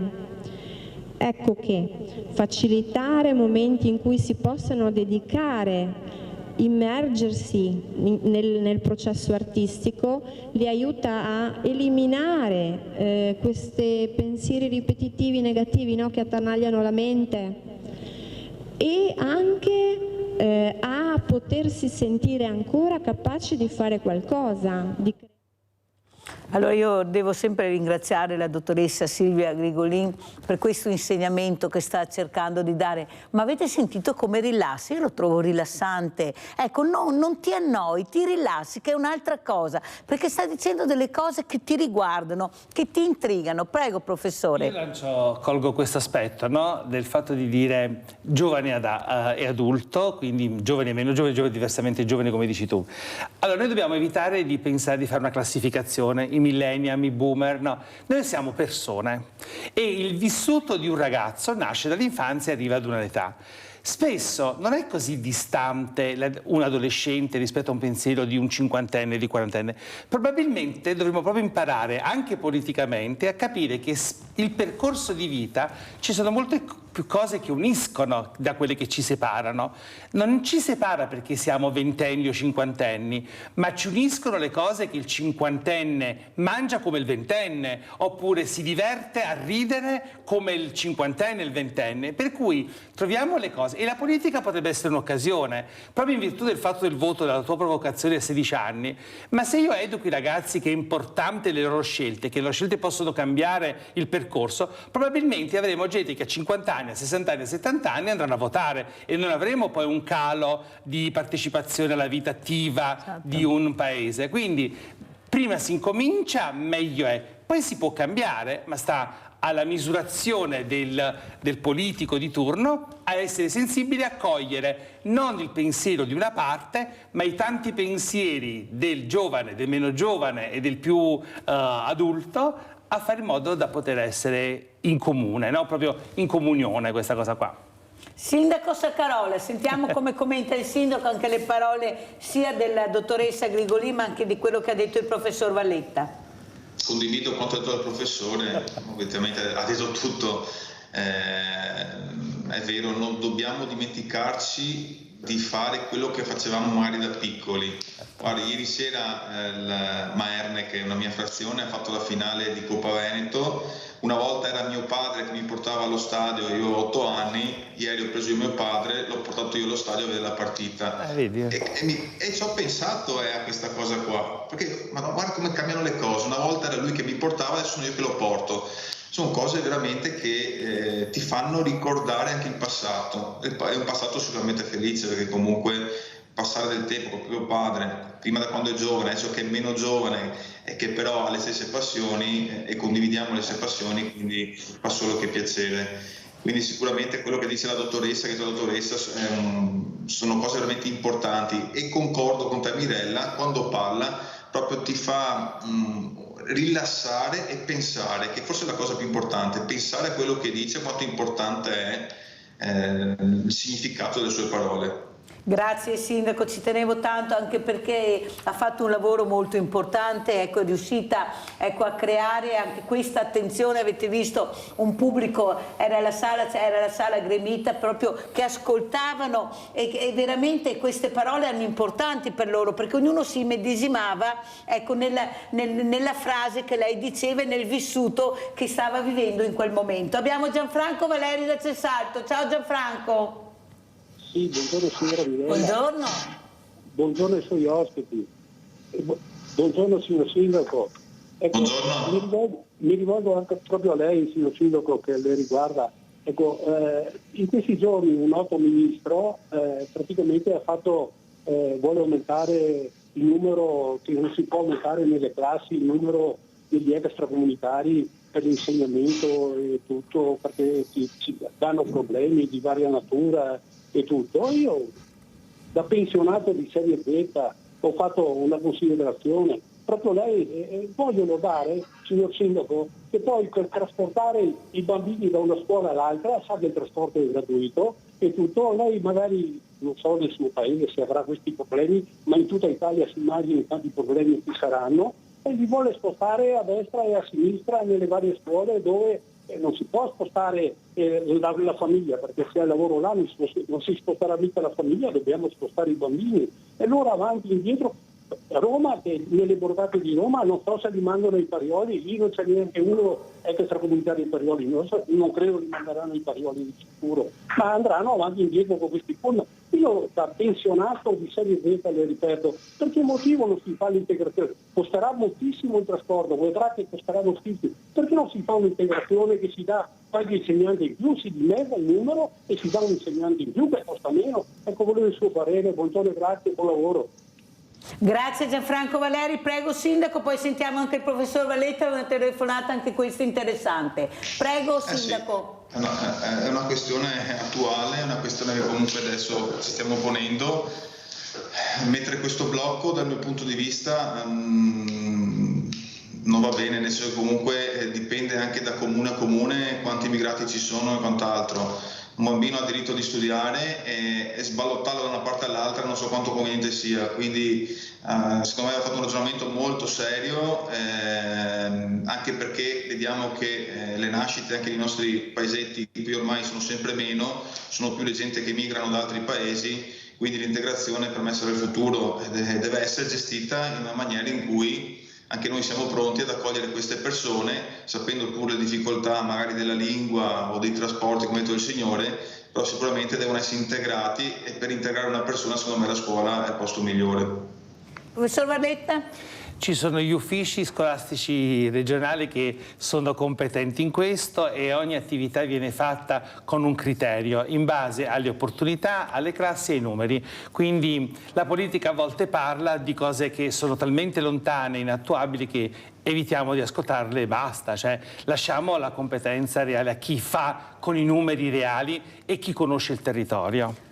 Sentiamo un altro pezzetto di questo importante, ecco, ma soprattutto i principi sani che ha messo in piedi per aiutarsi uno con l'altro la dottoressa Silvia Grigolin. Essere ammirato, quindi dà comunque una fiducia, un senso di sentirsi utili, ancora in grado di fare. Quindi vi abbiamo fatto vedere queste immagini volutamente con bambini anche molto piccoli, perché non c'è un'età minima dalla quale partire. Vi dicevo, ci sono dei tappi dell'evoluzione del segno grafico, ma il bambino già di pochi mesi spontaneamente lascia traccia di sé. Il gesto non è intenzionale, però fa pasticci. Se noi lo lasciamo fare, pian pianino si coordina meglio e poi crescerà con questa esperienza. Anche come non c'è un'età minima dalla quale partire, non dovrebbe esserci un'età limite in cui si decide che bisogna terminare, anzi vanno favoriti questi momenti. Come li favoriamo? Con dei momenti in cui visitare mostre, musei, gallerie d'arte, incontrare maestri d'arte permette la socializzazione, quindi sia per bambini che per anziani vuol dire anche uscire, ma non solo. Favorire l'arte in tutte le sue forme, quindi può essere anche la musica, il teatro, la danza, il movimento, e anche prendendo spunto, avete visto dalle immagini, una cosa a cui noi teniamo molto, dalla natura, che è fonte di ispirazione per le forme che offre, osservandole, come è fatto questo oggetto, cosa è liscio, è di un'altra consistenza, come potrei assemblarlo. E poi con una peculiarità che è tipica delle case Anni Verdi ed Oro, che è quella proprio di allestire del materiale appositamente predisposto e facilmente accessibile, che non deve occupare chissà quanto spazio, può essere una stanza ma anche un angolo della casa, in cui ci si possa avvicinare e prendere ogni giorno, quando si ha voglia o nelle occasioni in cui lo si sente, del materiale, quindi poterlo utilizzare per creare. Quindi degli atelier di libera espressione li chiamiamo noi, piccolini. C'è chi ha una stanza intera dedicata a questo, mi viene in mente il Gatto Baleno, che è un servizio che seguiamo, e chi invece ha un piccolo angolino in base alle esigenze. È bello che si realizzi anche all'esterno, avete visto dei bambini anche fuori, è bello che abbiano libertà di movimento, perché equivale a libertà di espressione. Possono usare anche dei ripiani in verticale, io posso ampliare la mia gestualità e quindi lascio traccia di me fin dove arrivo. E questo arricchisce anche chi c'è intorno, perché poi ci sono dei momenti di condivisione. Rispetto al poter comunque utilizzare il territorio che ci ospita, sapendo in quali luoghi frequentare, che possono offrire anche spunti, che sono la mostra, ma anche una bellezza paesaggistica. Una cosa che sottolineiamo molto, che riteniamo importante, è la mappatura. Per esempio i nostri corsisti devono portarla anche all'esame finale, cioè il tuo territorio cosa offre? Che poi rientriamo anche nel tema della rete tra associazioni, ma rete comunitaria, alleanze nel territorio, dove puoi andare che ti arricchisca. Anche questo è creare benessere. Bene, ho fatto una sintesi perché se no non c'era più tempo, vi ringrazio per l'attenzione. Allora, professor Valletta, come commenta questa insegnante, questa educatrice che ce la sta mettendo tutta per unire, che è importantissima, e soprattutto come principio l'ambiente, ecco, stare assieme, socializzare, ecco, non essere pigri di uscire, farsi accompagnare, perché stiamo sempre più chiusi, più... No, il problema, l'invito è secondo me quello di essere tutti quanti, fare rete, no? Cioè l'idea di il contributo di tutti per ottenere qualcosa di buono per tutti. Allora, lo sviluppo della creatività, in questo caso penso che sia un fatto proprio prettamente educativo, ma pensiamo per esempio al valore dell'esempio della raccolta differenziata. I giovani, più giovani, insegnano ai nonni e ai vecchi a fare la raccolta differenziata, e questo secondo me è stato un grandissimo passo avanti. Quindi a volte l'apprendimento non è più legato io adulto insegno a te giovane, spesso proprio in certi contesti sociali diversi, spesso è il più giovane che insegna al più anziano, al meno giovane, come fare la raccolta differenziata. E questo mi capita a casa mia. Io ho 2 pronipoti che a 7-8 anni si mettono lì a togliere il tappo, a fare così, e a volte sono più precisi di me nel fare le cose, no? Sono anche io âgé, però comunque alla fine sono attento in questo. Allora, cosa vuol dire? Vuol dire proprio questo, che le età sono più unite per le cose che si accomunano. Io posso imparare dai più giovani e dai meno giovani, ma la cosa importante è il confronto, perché il confronto educa e a crescere. Allora, adesso guardiamo invece un altro servizio. Era il dicembre del 2023, mancavano panificatori, perché poi ce ne seguirà un altro. Ma andiamo a vedere questo.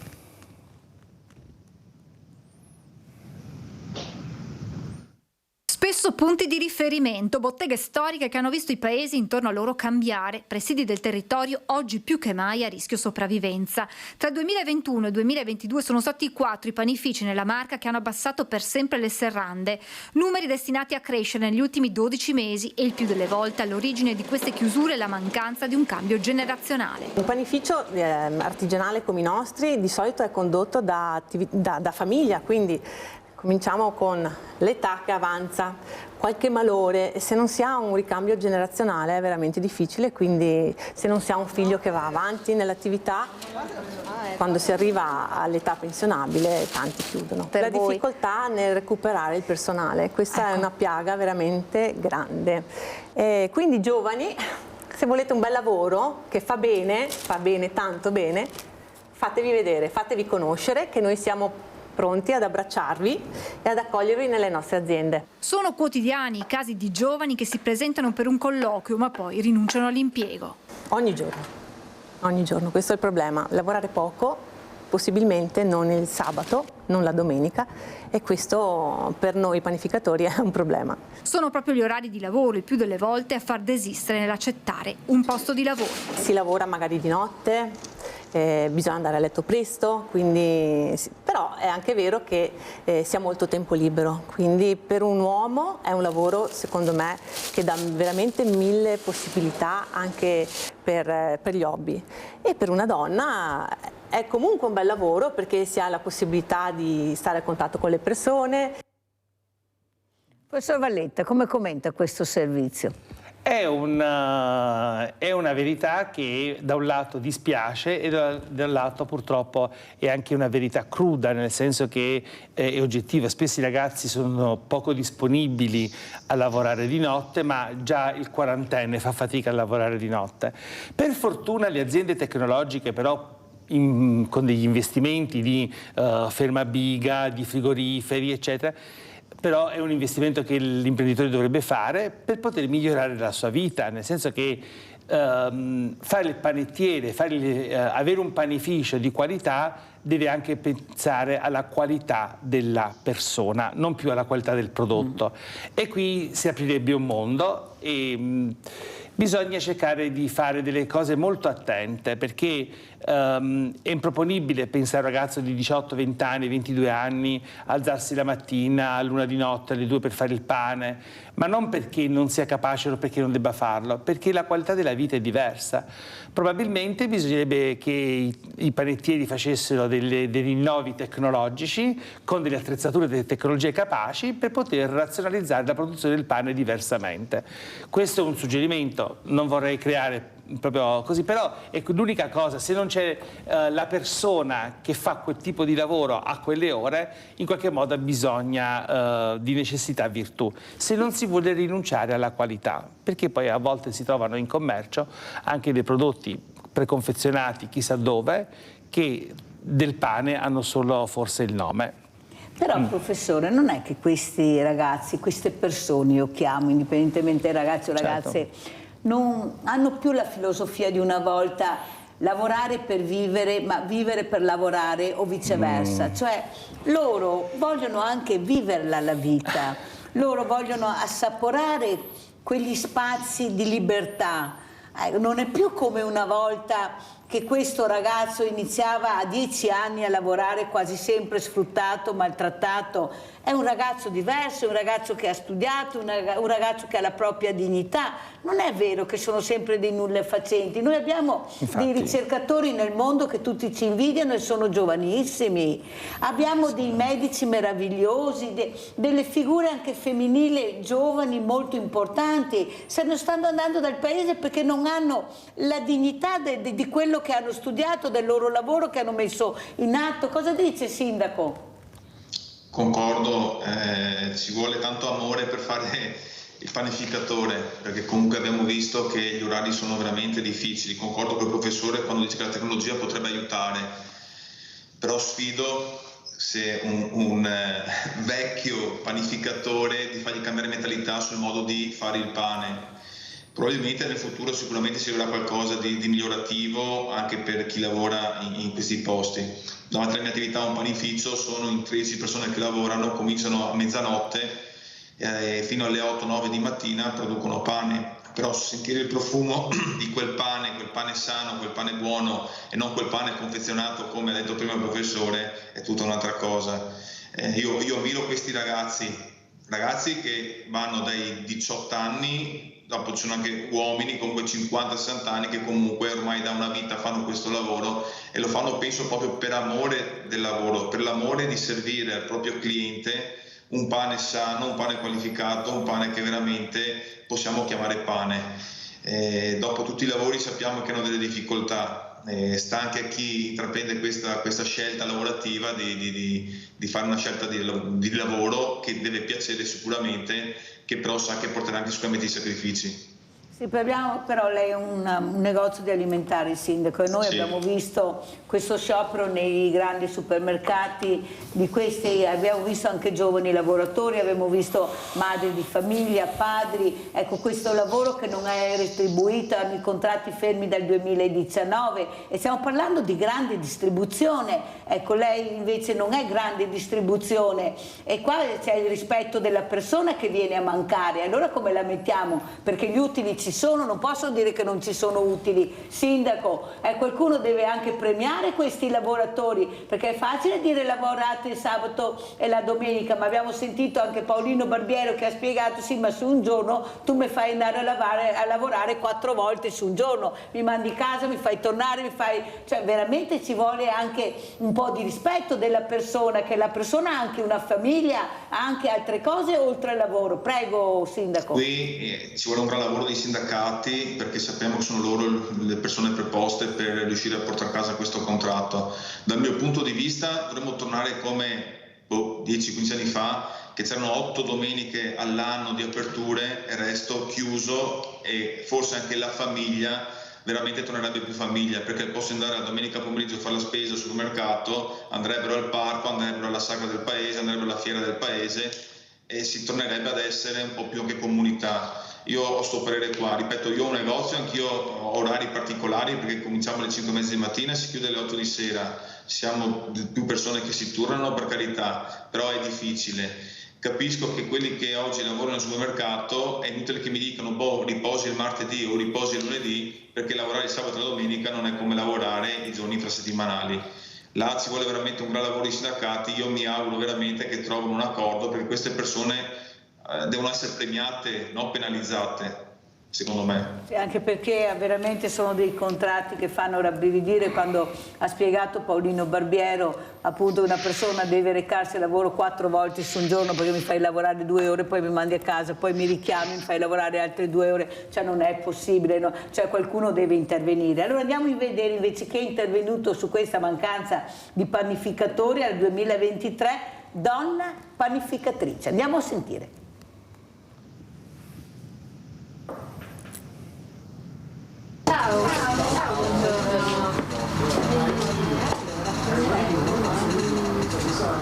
Per molti è l'appuntamento quotidiano con il pane, prodotto della terra e dell'uomo, ma che è sempre più di competenza delle donne. Possiamo dire che il pane è donna?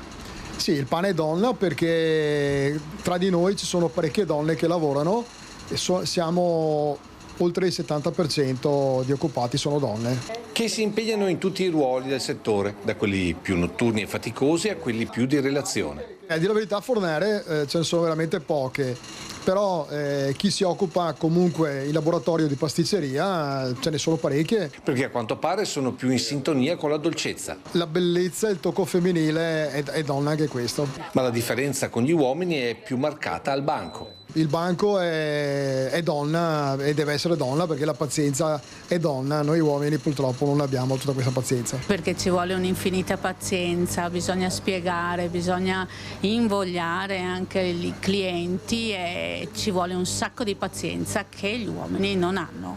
Quindi altro che quote rosa in panetteria, donne talmente indispensabili da far dire ai fornai. Insomma, se non ci fossero le donne?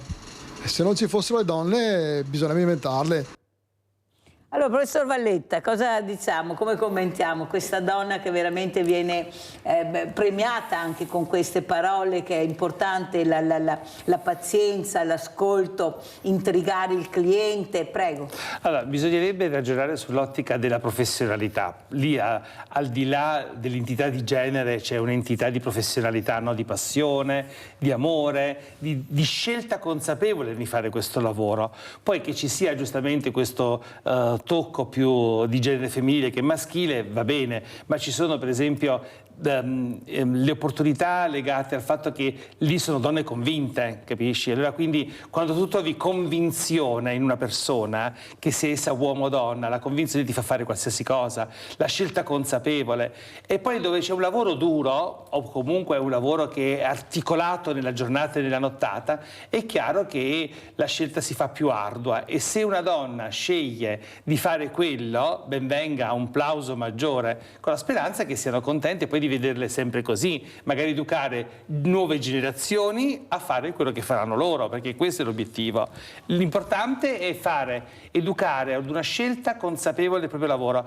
La Comunità Europea dà delle indicazioni sullo stare bene sul lavoro, no? Il famoso benessere della vita che deve essere acquisito anche al lavoro. L'abbiamo imparato durante il tempo del Covid, anche questo, no? Molti lavori sono cambiati perché si è apprezzato di più il valore del tempo libero, lavorare meno e magari avere una vita più serena, anche perché poi patologie, eccetera. Allora riappropriamoci del diritto del lavoro, nella qualità del lavoro, dove lavoro e vita possono essere in armonia. Questa potrebbe essere un'ipotesi, certo. Senta professore, guarda che io non mi dimentico, la ricetta, gli gnocchi fatti con la pasta di fagioli, sì. Sentirà sindaco che ricetta adesso, faremo i gnocchi con la pasta di fagioli, prego professor Valletta. Allora l'idea è quella di far capire che il fagiolo si può ridurre in crema, in poltiglia, quindi il fagiolo bollito diventa, setacciato per bene, diventa una purea molto asciutta. Solo bollito e basta? Solo bollito, poi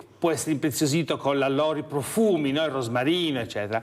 E questa è la parte del fagiolo. Poi dopo il fagiolo viene messo un tuorlo d'uovo, parmigiano e farina, lo si lavora per bene e poi con un cucchiaio o con la sacca poche lo si fa cadere nell'acqua e diventa un gnocco come lo gnocco di zucca, in effetti. Si butta nell'acqua, quando viene su ed è cotto si salta con un po' di burro e salvia. l'idea di perché pasta e fagioli, perché c'è il carboidrato farina insieme ai fagioli, ma è predominante l'idea del fagiolo, e poi dopo evita una masticazione diciamo così difficile per coloro che hanno problemi di disfagia, e anche la masticazione si può ammorbidire, e quindi è un modo piacevole per fare anche gli gnocchi di fagioli, di ceci, di lenticchie. Poi uno si può sbizzarrire in questo, però è il principio, una buona tecnica. Cambiando l'ingrediente scelto, il risultato può cambiare. Allora noi ringraziamo tanto il professor Marco Valletta, docente di panificazione, ma soprattutto lui dice di cucina, che è giusto, all'Istituto Alberghiero Maffioli di Castelfranco Veneto. Sentiamo come ci saluta il sindaco Andrea Saccarola, sindaco di Martellago. Un po' di fame mi è venuta, vorrei assaggiare questi gnocchi. È la prima volta che li sento, non so lei sindaco, io è la prima volta. Chiederò alla mensa di provare a fare questo gnocco, perché secondo me anche noi lo proponiamo appunto nella mensa, e tante volte non viene tanto apprezzato, non come gnocco ma come altro impasto. Probabilmente questo è un metodo in più per fare mangiare ai nostri ragazzi qualcosa sicuramente di salutare. Io vi ringrazio, vi saluto, Mirella è sempre molto gentile, sono a disposizione qualsiasi volta che vorrai, e vi auguro una buona giornata. Però ascoltiamo un'altra telefonata, sindaco, perché devo dare la parola a Livio da Padova, poi veramente vi saluto. Vai Livio. Buongiorno a tutti. Buongiorno. Volevo fare i miei complimenti al professore... Professor Valletta. Sì. Ecco, però volevo aggiungere una cosa: tutte queste ricette che danno sono tutte ottime, noi veneti abbiamo una tradizione in fatto di cucina, però richiedono anche molto tempo per prepararle. E purtroppo dobbiamo sentire tutte queste bontà, però molto spesso non abbiamo il tempo per cucinare, per preparare tutte queste specialità. Vi saluto, grazie. Grazie Livio, prego. Beh, tu poi ad esempio potresti farti benissimo i fagioli, perché lui è pensionato, perciò a casa tranquillo, però è vero, il tempo è tiranno. Non è vero, perché se vogliamo ci sono i fagioli che già sono cotti, li aromatizzo con un po' di rosmarino tritato e ottengo il risultato. Ci vuole testa. Allora io dico sempre, bisogna avere curiosità, bisogna saper fare una scelta di materie prime, quindi fare la spesa bene e dedicare un tempo ragionevole per far da mangiare bene. Quindi non tanti pastrocci, ma poche cose essenziali, in modo da poterle gustare con piacere. Grazie a Marco Valletta, grazie anche a Andrea Saccarola, grazie, pubblicità.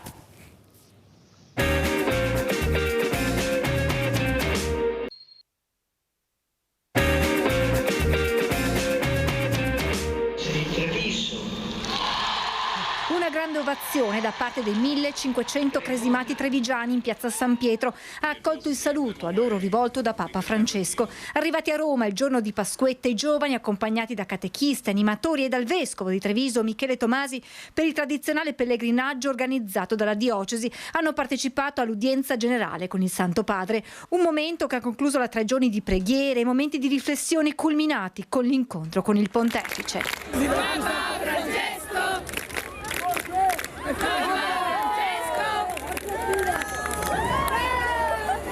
Ogni anno si conferma come un'esperienza molto positiva per i nostri ragazzi, dove scoprono, vivono, sperimentano la Chiesa diocesana e poi quella universale. Il nostro vescovo ci accompagna, si incontra il Papa. Al termine dell'udienza, Monsignor Tomasi, insieme agli altri vescovi presenti, ha salutato il Papa, che ha incontrato poi una rappresentanza dei giovanissimi pellegrini e ha donato loro un rosario. È stato un bell'incontro dove la nostra Chiesa giovane ha mostrato il suo volto bello, partecipativo, attento e soprattutto allegro. Anche Papa Francesco è stato colpito gioiosamente dal coro dei ragazzi e delle ragazze di Treviso e ha detto che vuole loro bene, e io ho assicurato a lui.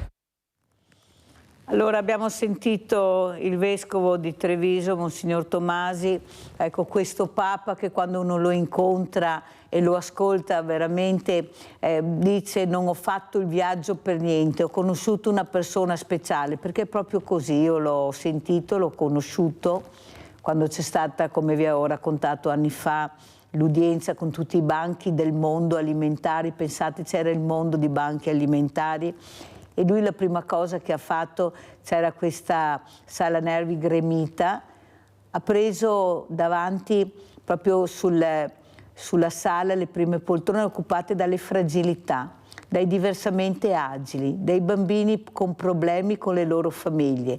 E la prima cosa che ha fatto è andato a salutare loro.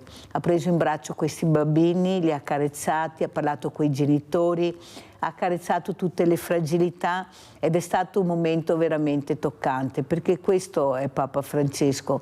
Papa Francesco è la fragilità che lui impersona, che lui riesce a capire, che lui ha vissuto, l'ha provata, cosa vuol dire essere fragile e non avere nessuno. È un Papa che viene dalle favelas, è un Papa che non gira con la croce d'oro, con l'anello d'oro, ma con l'argento. È un Papa che prende l'utilitaria e va a prendersi gli occhiali. È un Papa che vuole dare una visione diversa della Chiesa. Ne parleremo questa mattina con Don Alessio Magoga, direttore dell'Azione settimanale Diocesi di Vittorio Veneto. Grazie Don Magoga di essere qui, ci tenevo tantissimo perché fra poco questo Papa arriverà a Venezia. Ecco, questo Papa che riesce, nonostante questa malattia, questa purtroppo che l'ha colpito, però riesce a stare comunque e dovunque. Lui c'è, non c'è problema. Prego Don Magoga. Intanto la saluto caramente, grazie di questa opportunità e un caro saluto anche a tutti gli amici che ti stanno seguendo in questo istante. Approfitto anche per fare gli auguri di Pasqua, siamo ancora nell'8ª di Pasqua, davvero tanti cari auguri di buona Pasqua a tutti. Certo, Papa Francesco è una grande figura, la sua presenza nella nostra diocesi, nella nostra regione sarà una grande opportunità, una bella opportunità per sentire la sua vicinanza e sentire soprattutto la sua parola. Ho ascoltato alcune delle sue considerazioni, Mirella, poco fa. Effettivamente Papa Francesco, attraverso la sua testimonianza e il suo modo di essere, sta cercando di offrire un modo di Chiesa che sia davvero credibile, essenziale e ispirato dal Vangelo nell'attenzione nei confronti dei più poveri e soprattutto delle persone che hanno maggiori esigenze e maggiori necessità, i fragili, insomma, i piccoli di cui parla il Vangelo.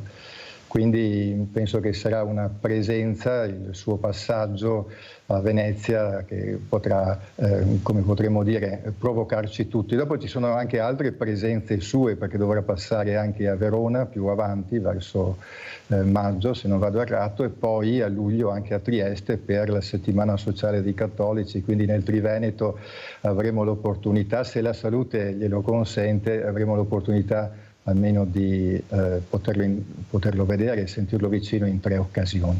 Senta Don Magoga, questo Triveneto specialmente fatto, come quasi tutto il paese, ormai di diversamente giovani, che molti fanno fatica invece ad accettare il diverso. Non lo trovo nei giovani, ma lo trovo nei diversamente giovani, questa chiusura, ecco, questa non apertura mentale nell'accogliere, ecco, accogliere questa persona che è anche in difficoltà, che è da sola, ecco, questo aiuto. Siamo diventati tanto chiusi. Cosa dice Don Magoga?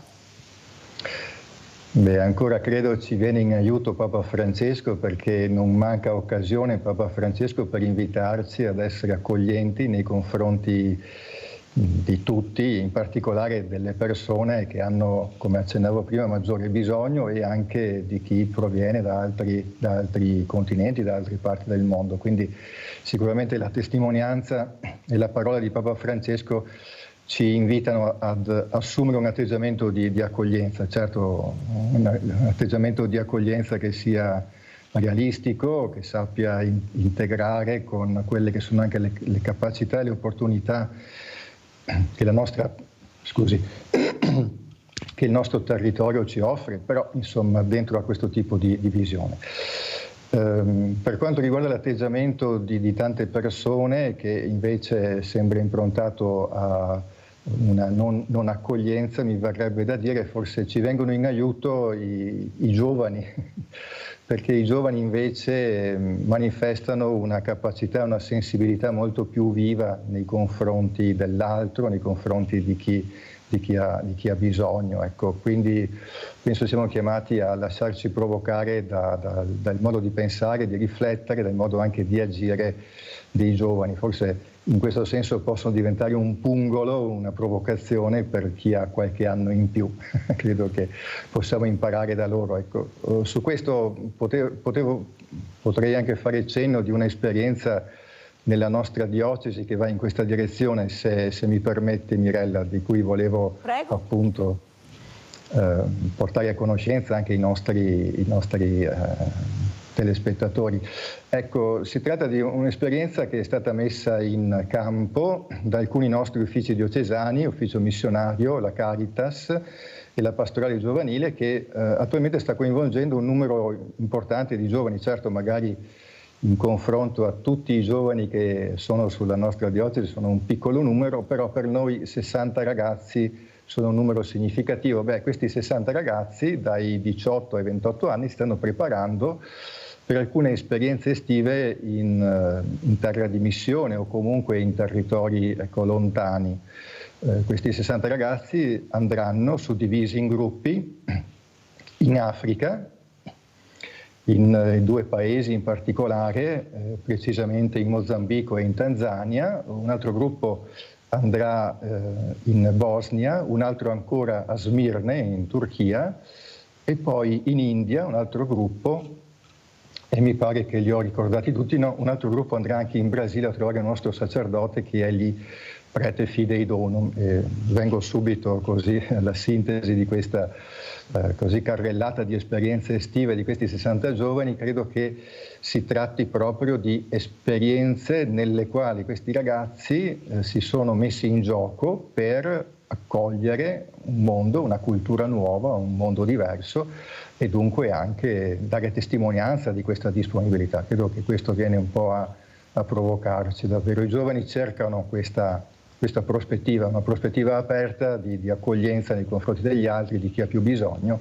e anche nella logica di mettersi in gioco, di darsi da fare. Ecco, concludo che ci siano 60 ragazzi che si sono resi disponibili per questa esperienza per noi è una cosa nuova, negli anni precedenti non si erano coinvolti in così tanti, ci colpisce molto positivamente, siamo molto contenti, ci auguriamo che sia un'esperienza che li tocchi in profondità e che poi sappiano anche così trasportare nella vita di tutti i giorni quando torneranno. Guardi Domagoga, intanto sono veramente felice che lei sia qui questa mattina perché lei sta dando un messaggio importante.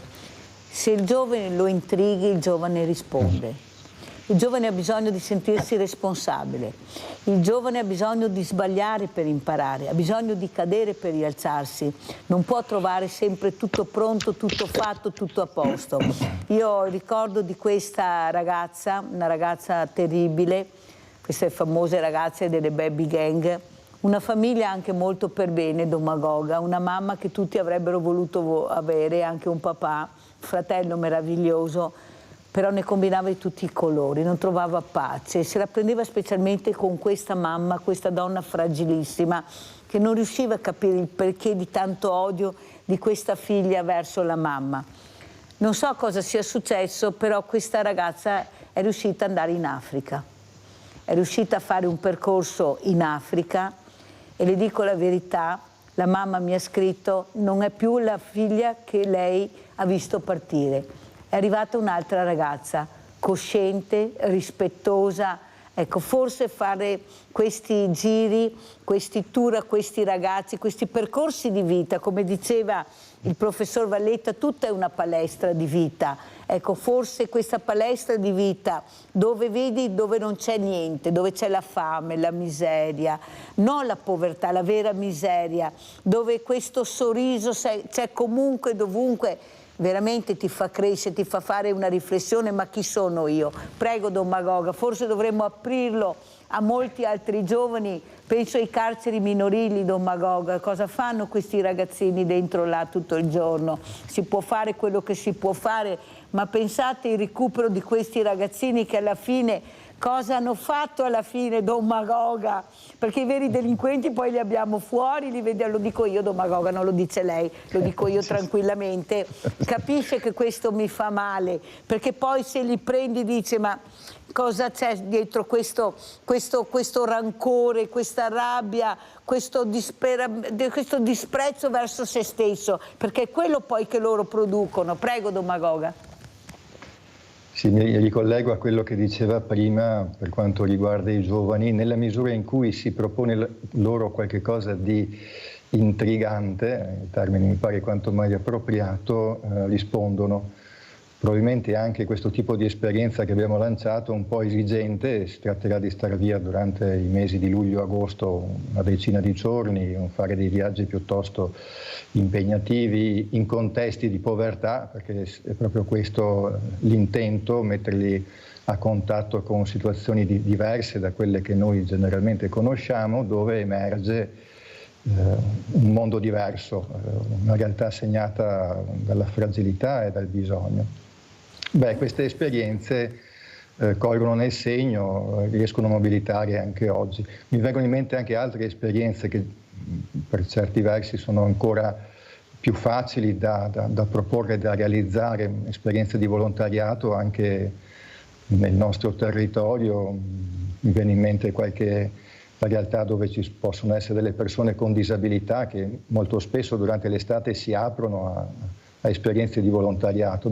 Tutto questo è impegnativo, ma nella misura in cui viene offerto ai giovani e i giovani si sentono interpellati, davvero rispondono e, come diceva lei Mirella, anche cambiano prospettiva, cambiano modo di vedere la realtà, perché si rendono conto che il mondo è più ampio di quello che generalmente sono portati a immaginare, restando nella zona comfort che caratterizza le loro vite ma anche le nostre vite. Quindi è importante allargare gli orizzonti, andare a vedere in Africa, in India, ma possiamo anche renderci conto del mondo uscendo di poco dalle nostre case, entrando in ambienti che hanno bisogno di una nostra presenza.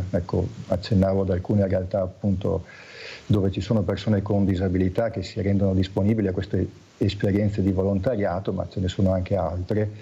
L'importante è uscire e come adulti forse dovremmo avere un po' più il coraggio di fare questo tipo di proposte di volontariato, di servizio ai nostri giovani, ai nostri ragazzi, perché nella misura in cui sono coinvolti e vedono che si tratta di esperienze importanti, si lasciano coinvolgere, interpellare e cambiano anche il loro modo di vedere le cose. Sarebbe interessante che anche noi più grandi, più adulti, ci lasciassimo interpellare e uscissimo dalle nostre zone comfort, perché i giovani in un certo senso sono anche più disponibili a mettersi in gioco, a fare dei viaggi. Noi un po' più grandi e le persone un po' più adulte forse... Anche lo spirito di adattamento è diverso, Don Magoga, esatto. Perché vuol dire non avere la luce, non avere l'acqua, non avere tutte quelle cose che tu neanche ci pensi qui, e là invece tocchi con mano cosa vuol dire non avere l'acqua, non avere la luce, avere un modo diverso, quando ti alzi e capire veramente dove sei. Allora, Don Magoga, andiamo a vedere anche queste immagini che voglio commentare con lei, di questo pellegrinaggio di giovani cresimandi dal Papa. Vediamo le immagini e le commentiamo.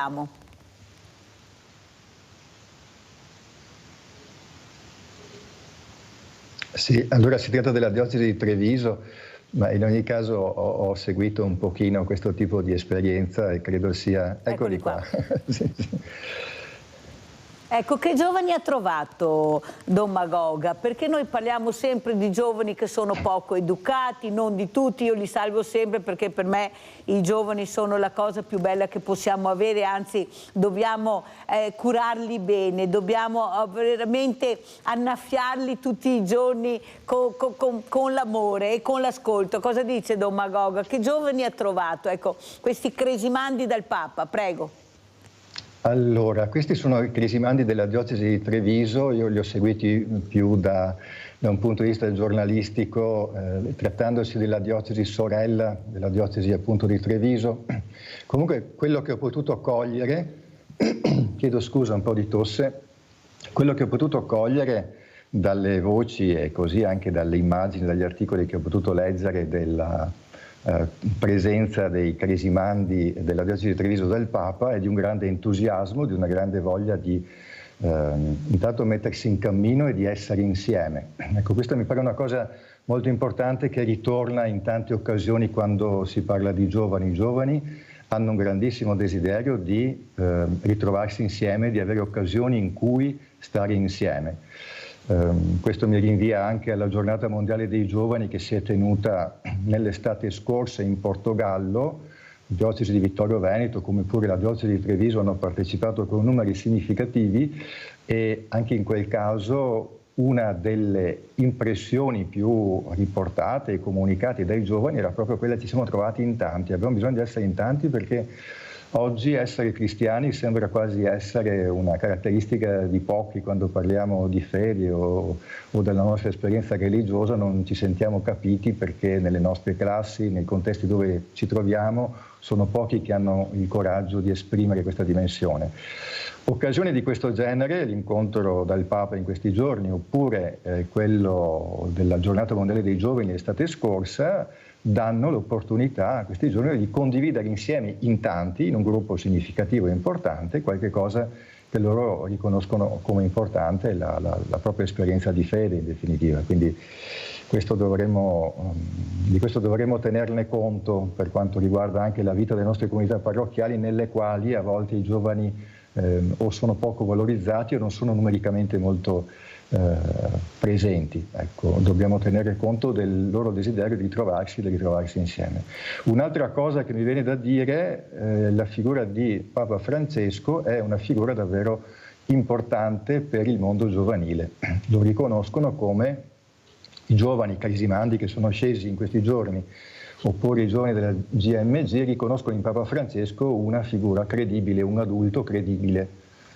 Qui torniamo a quanto dicevamo prima, perché attraverso le sue parole e il suo modo di porsi fa trasparire un modello di Chiesa credibile, coerente, insomma, o sufficientemente perché coerente. Parla dei temi che vogliono sentire i ragazzi, parla di ambiente, parla di guerra, parla di pace, soprattutto di pace. Questo Papa che non riesce a capire perché l'uomo continua a insistere con le guerre in un mondo che è già per sé distruttivo, perché con questi cambiamenti climatici abbiamo una guerra tutti i giorni, che assistiamo tutti i giorni, la fragilità del paese che la politica non ascolta, anzi continua. Però Domagoga, quello che vorrei anche sapere, ecco, questi giovani, questi tanti giovani che noi vediamo, li abbiamo visti, non è che non ci siano nelle parrocchie i giovani, no, ci sono e come ci sono, grazie anche a questi preti, ma soprattutto l'opportunità che parlino a questi ragazzi ribelli. Io sono convinta che sono loro che devono parlare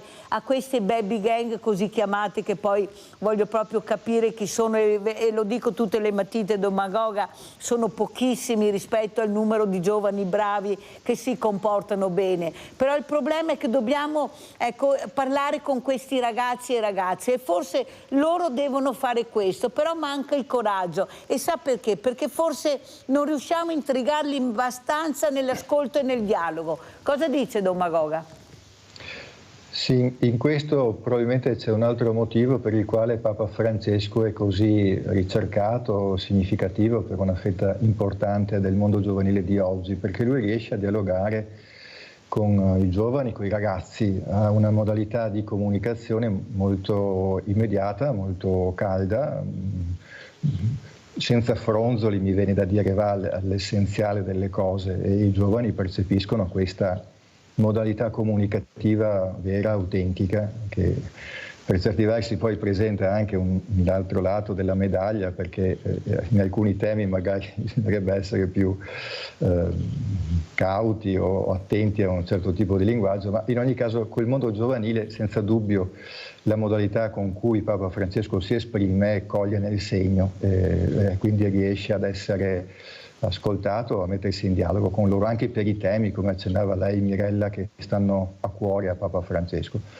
Ecco, da questo punto di vista, e torno alla considerazione che stavo facendo poco fa, Papa Francesco, oltre ai contenuti sui quali si sofferma nel suo magistero ormai da tanto tempo, pace, ecologia, attenzione agli altri, attenzione agli ultimi in particolare, credo che ci sproni proprio ad andare incontro al mondo giovanile assumendo anche questo suo tratto, vale a dire un tratto immediato, caldo, accogliente, che non si ferma dinanzi alle formalità o a certe modalità diplomatiche, chiedo scusa ancora, a certe modalità diplomatiche troppo fredde e astratte che certamente col mondo giovanile non si incontrano, non trovano modalità di accesso. Ecco, quindi anche il modo di fare di Papa Francesco che viene a provocarci per andare incontro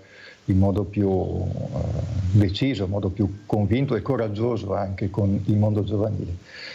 Coraggioso, anche lei ha parlato di coraggio, credo sia un termine appropriato perché comunque mettersi in dialogo con i giovani significa anche essere provocati. I giovani chiedono comunque di mettere un po' in sommovimento la società, ma anche la Chiesa, quindi chiedono comunque soprattutto un la Chiesa, Don Magoga, purtroppo. Abbiamo Giulia da Venezia. Ciao Giulia. Mirella, ciao, buongiorno a tutti e volevo complimentarmi col parroco che hai là. È un parroco, vero Mirella? Sì.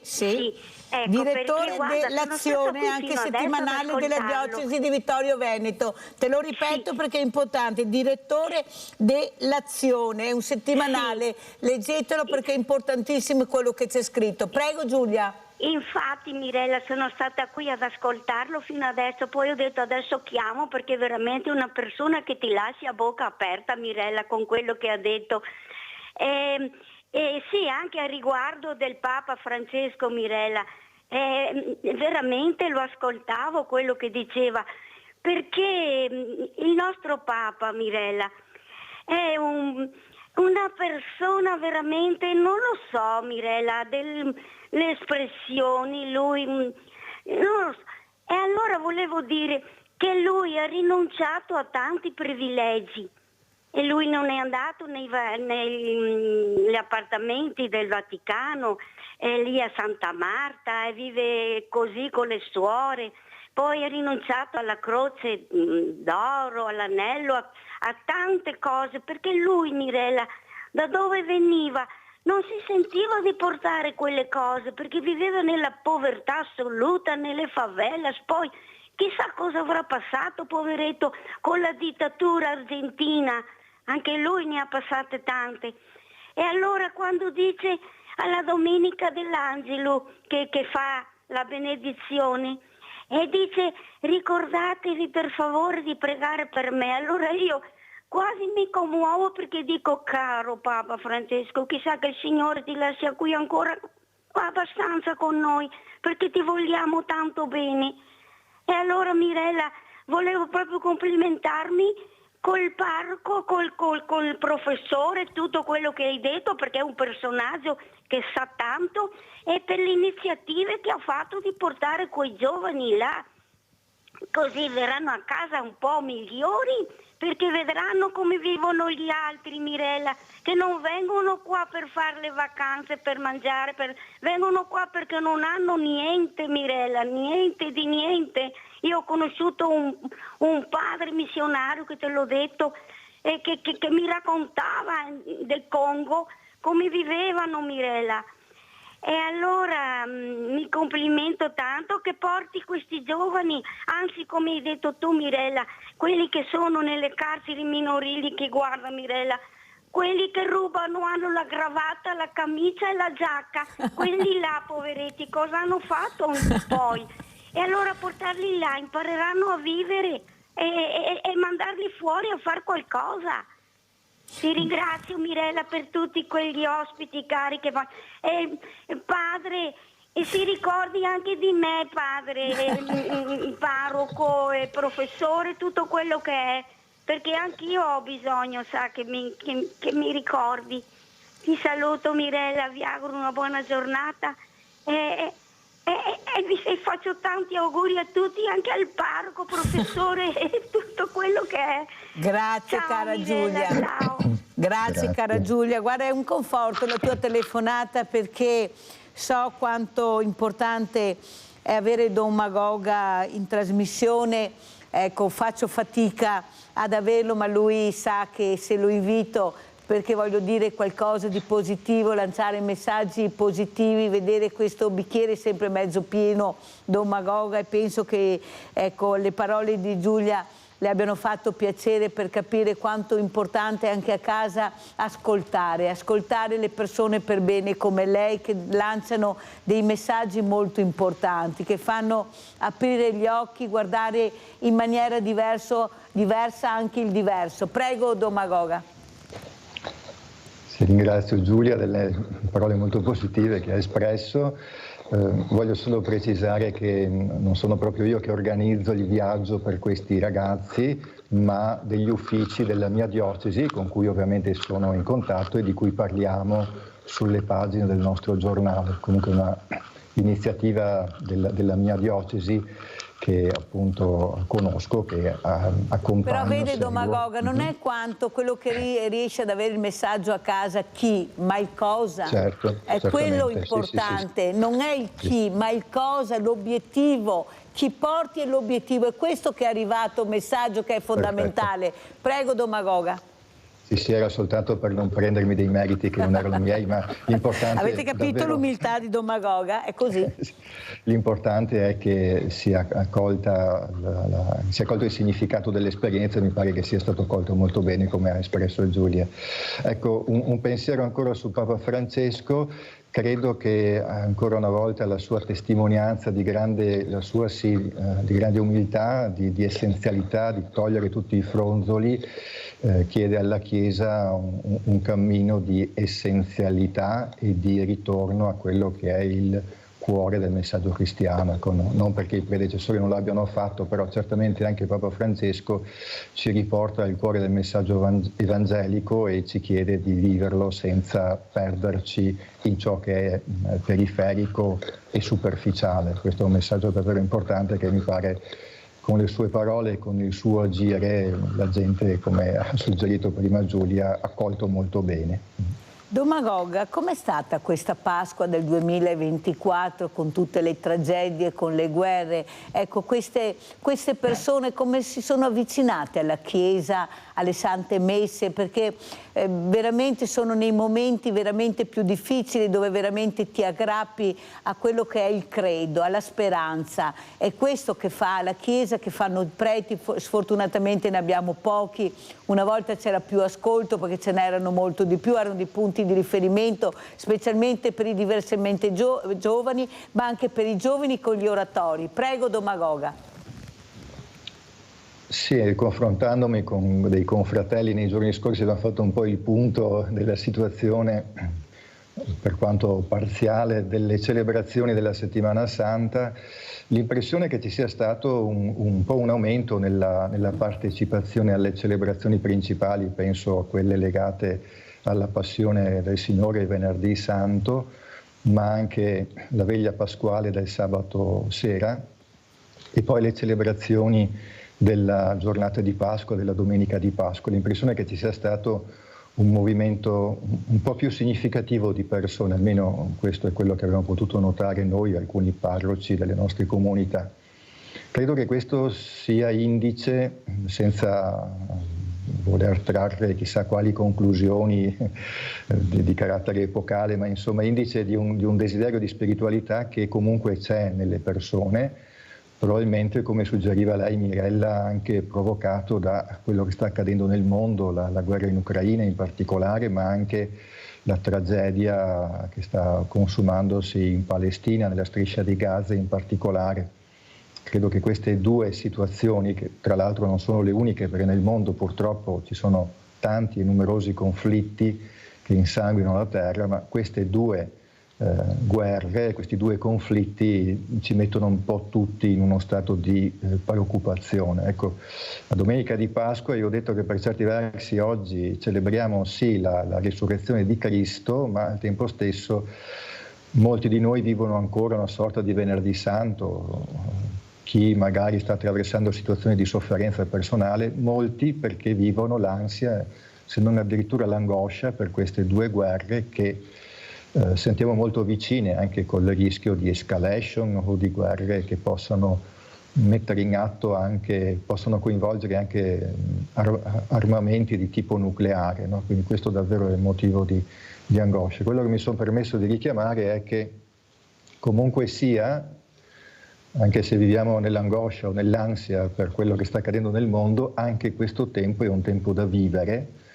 La risurrezione di Cristo ci ricorda questo, anche questo tempo, per quanto preoccupante e difficile, è un tempo da vivere, non dobbiamo aspettare che succeda chissà cosa per respirare finalmente. Già questo tempo è un tempo da vivere, cercando di viverlo ponendo degli atti di bene, delle opere buone in sostanza. Non dobbiamo aspettare che tutto si risolva per fare qualche cosa di buono. Già questo tempo, per quanto difficile sia, è un tempo che siamo chiamati a vivere in profondità e a riempirlo di opere buone o di gesti di generosità o di accoglienza, o comunque sono abitati anche da relazioni che siano autentiche e vere. Mi sono permesso solo di dire questo perché effettivamente ho percepito da parte di molti un senso di ansia e anche di angoscia per questo panorama fosco dentro il quale un po' tutti viviamo, questo segnato anche dalle guerre, insomma, di Ucraina e Palestina. Guardi Domagog, io ieri avevo il banco alimentare aperto con questa squadra di volontari che non finirò mai di ringraziare, e quando sono arrivata, loro hanno fatto la pausa, sono arrivata io, sono andati a pranzo. Quello che ho sentito da queste persone quando abbiamo dato loro questa borsa della spesa, questo assegno, grazie a questa grande famiglia di Sveglia Veneti che mi supporta col 5 per 1000, queste somme, queste piccole somme che per loro sono fondamentali. E le parole che ho sentito sono state, Domagoga: Gesù Cristo ha visto, Dio mi ha aiutato, ringrazio sempre il nostro Signore. Ecco, questa fede che nonostante tutto riescono ancora ad avere le fragilità, perché è la fede che è la speranza che qualcuno li stia guardando, che li stia ascoltando. E in questo periodo pasquale è proprio come ha detto lei, la vicinanza alla fede tramite la Chiesa, tramite la preghiera, tramite la processione. Ecco, questo uomo, questa persona che riflette, e questo mi ha molto colpito anche ieri perché sperano sempre che qualcuno da lassù li guardi, li ascolti e che arriva questa luce nel tunnel. Prego Domagoga, poi ci salutiamo. Sì. Per chi crede, per chi ha fede in Dio, potremmo dire la speranza si rinnova anche grazie alla sua fede. La fede ha come fine o comunque un grande aiuto per rinnovare la speranza. Quindi credo che chi ha il dono della fede ha una grande opportunità, perché trova più facilmente motivi per cui sperare anche in contesti e in situazioni difficili. Ecco, allargando lo sguardo anche a chi non crede... Domagoga, perché sono in chiusura. Allora, auguri di buona speranza a tutti quanti, mi permetto solo di dire questo, e grazie di cuore per questa opportunità e per questa ospitalità. Grazie a lei ancora. Invece Don Alessio Magoga di essere stato con noi. Don Alessio Magoga è direttore dell'Azione, settimanale diocesi di Vittorio Veneto. Leggetelo perché è molto importante, e soprattutto abbiate fede e speranza, perché vedrete che il mondo sarà migliore. Speriamo, noi ci speriamo. E adesso andiamo a pranzo con la proposta di Mirella. Capretto con patate e piselli. La patata è ricca di carboidrati ed è anche una fonte di vitamine e sali minerali, in particolare il potassio, prezioso per la funzionalità muscolare. Ha proprietà antiossidanti, diuretiche ed è adatta a chi ha problemi circolatori. Ingredienti per 4 persone. 1 chilogrammo di capretto, 400 grammi di patate, 100 grammi di cipolle, 200 grammi di piselli, 2 misurini di olio extravergine d'oliva, un cucchiaio di prezzemolo tritato, un rametto di rosmarino, un bicchiere di vino bianco, sale e pepe quanto basta. In un tegame mettete l'olio, le cipolle e il capretto tagliato a pezzi.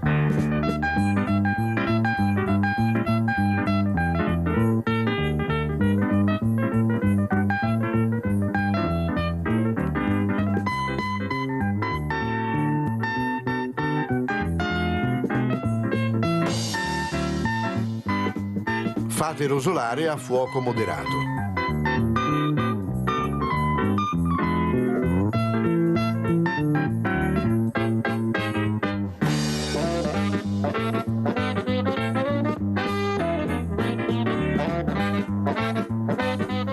Bagnate con vino bianco.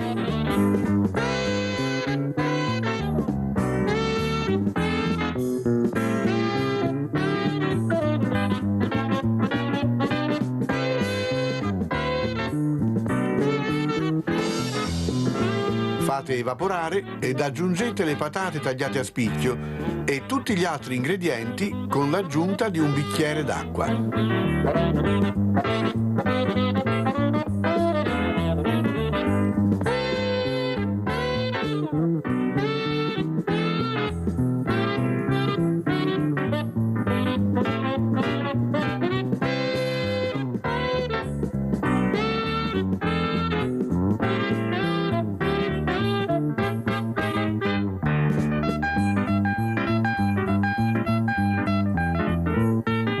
Coprite il tegame.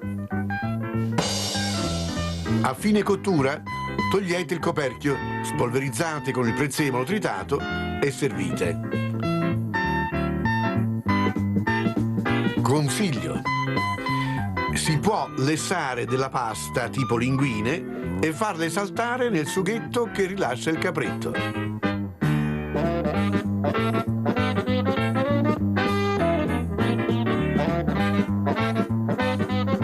Buon appetito!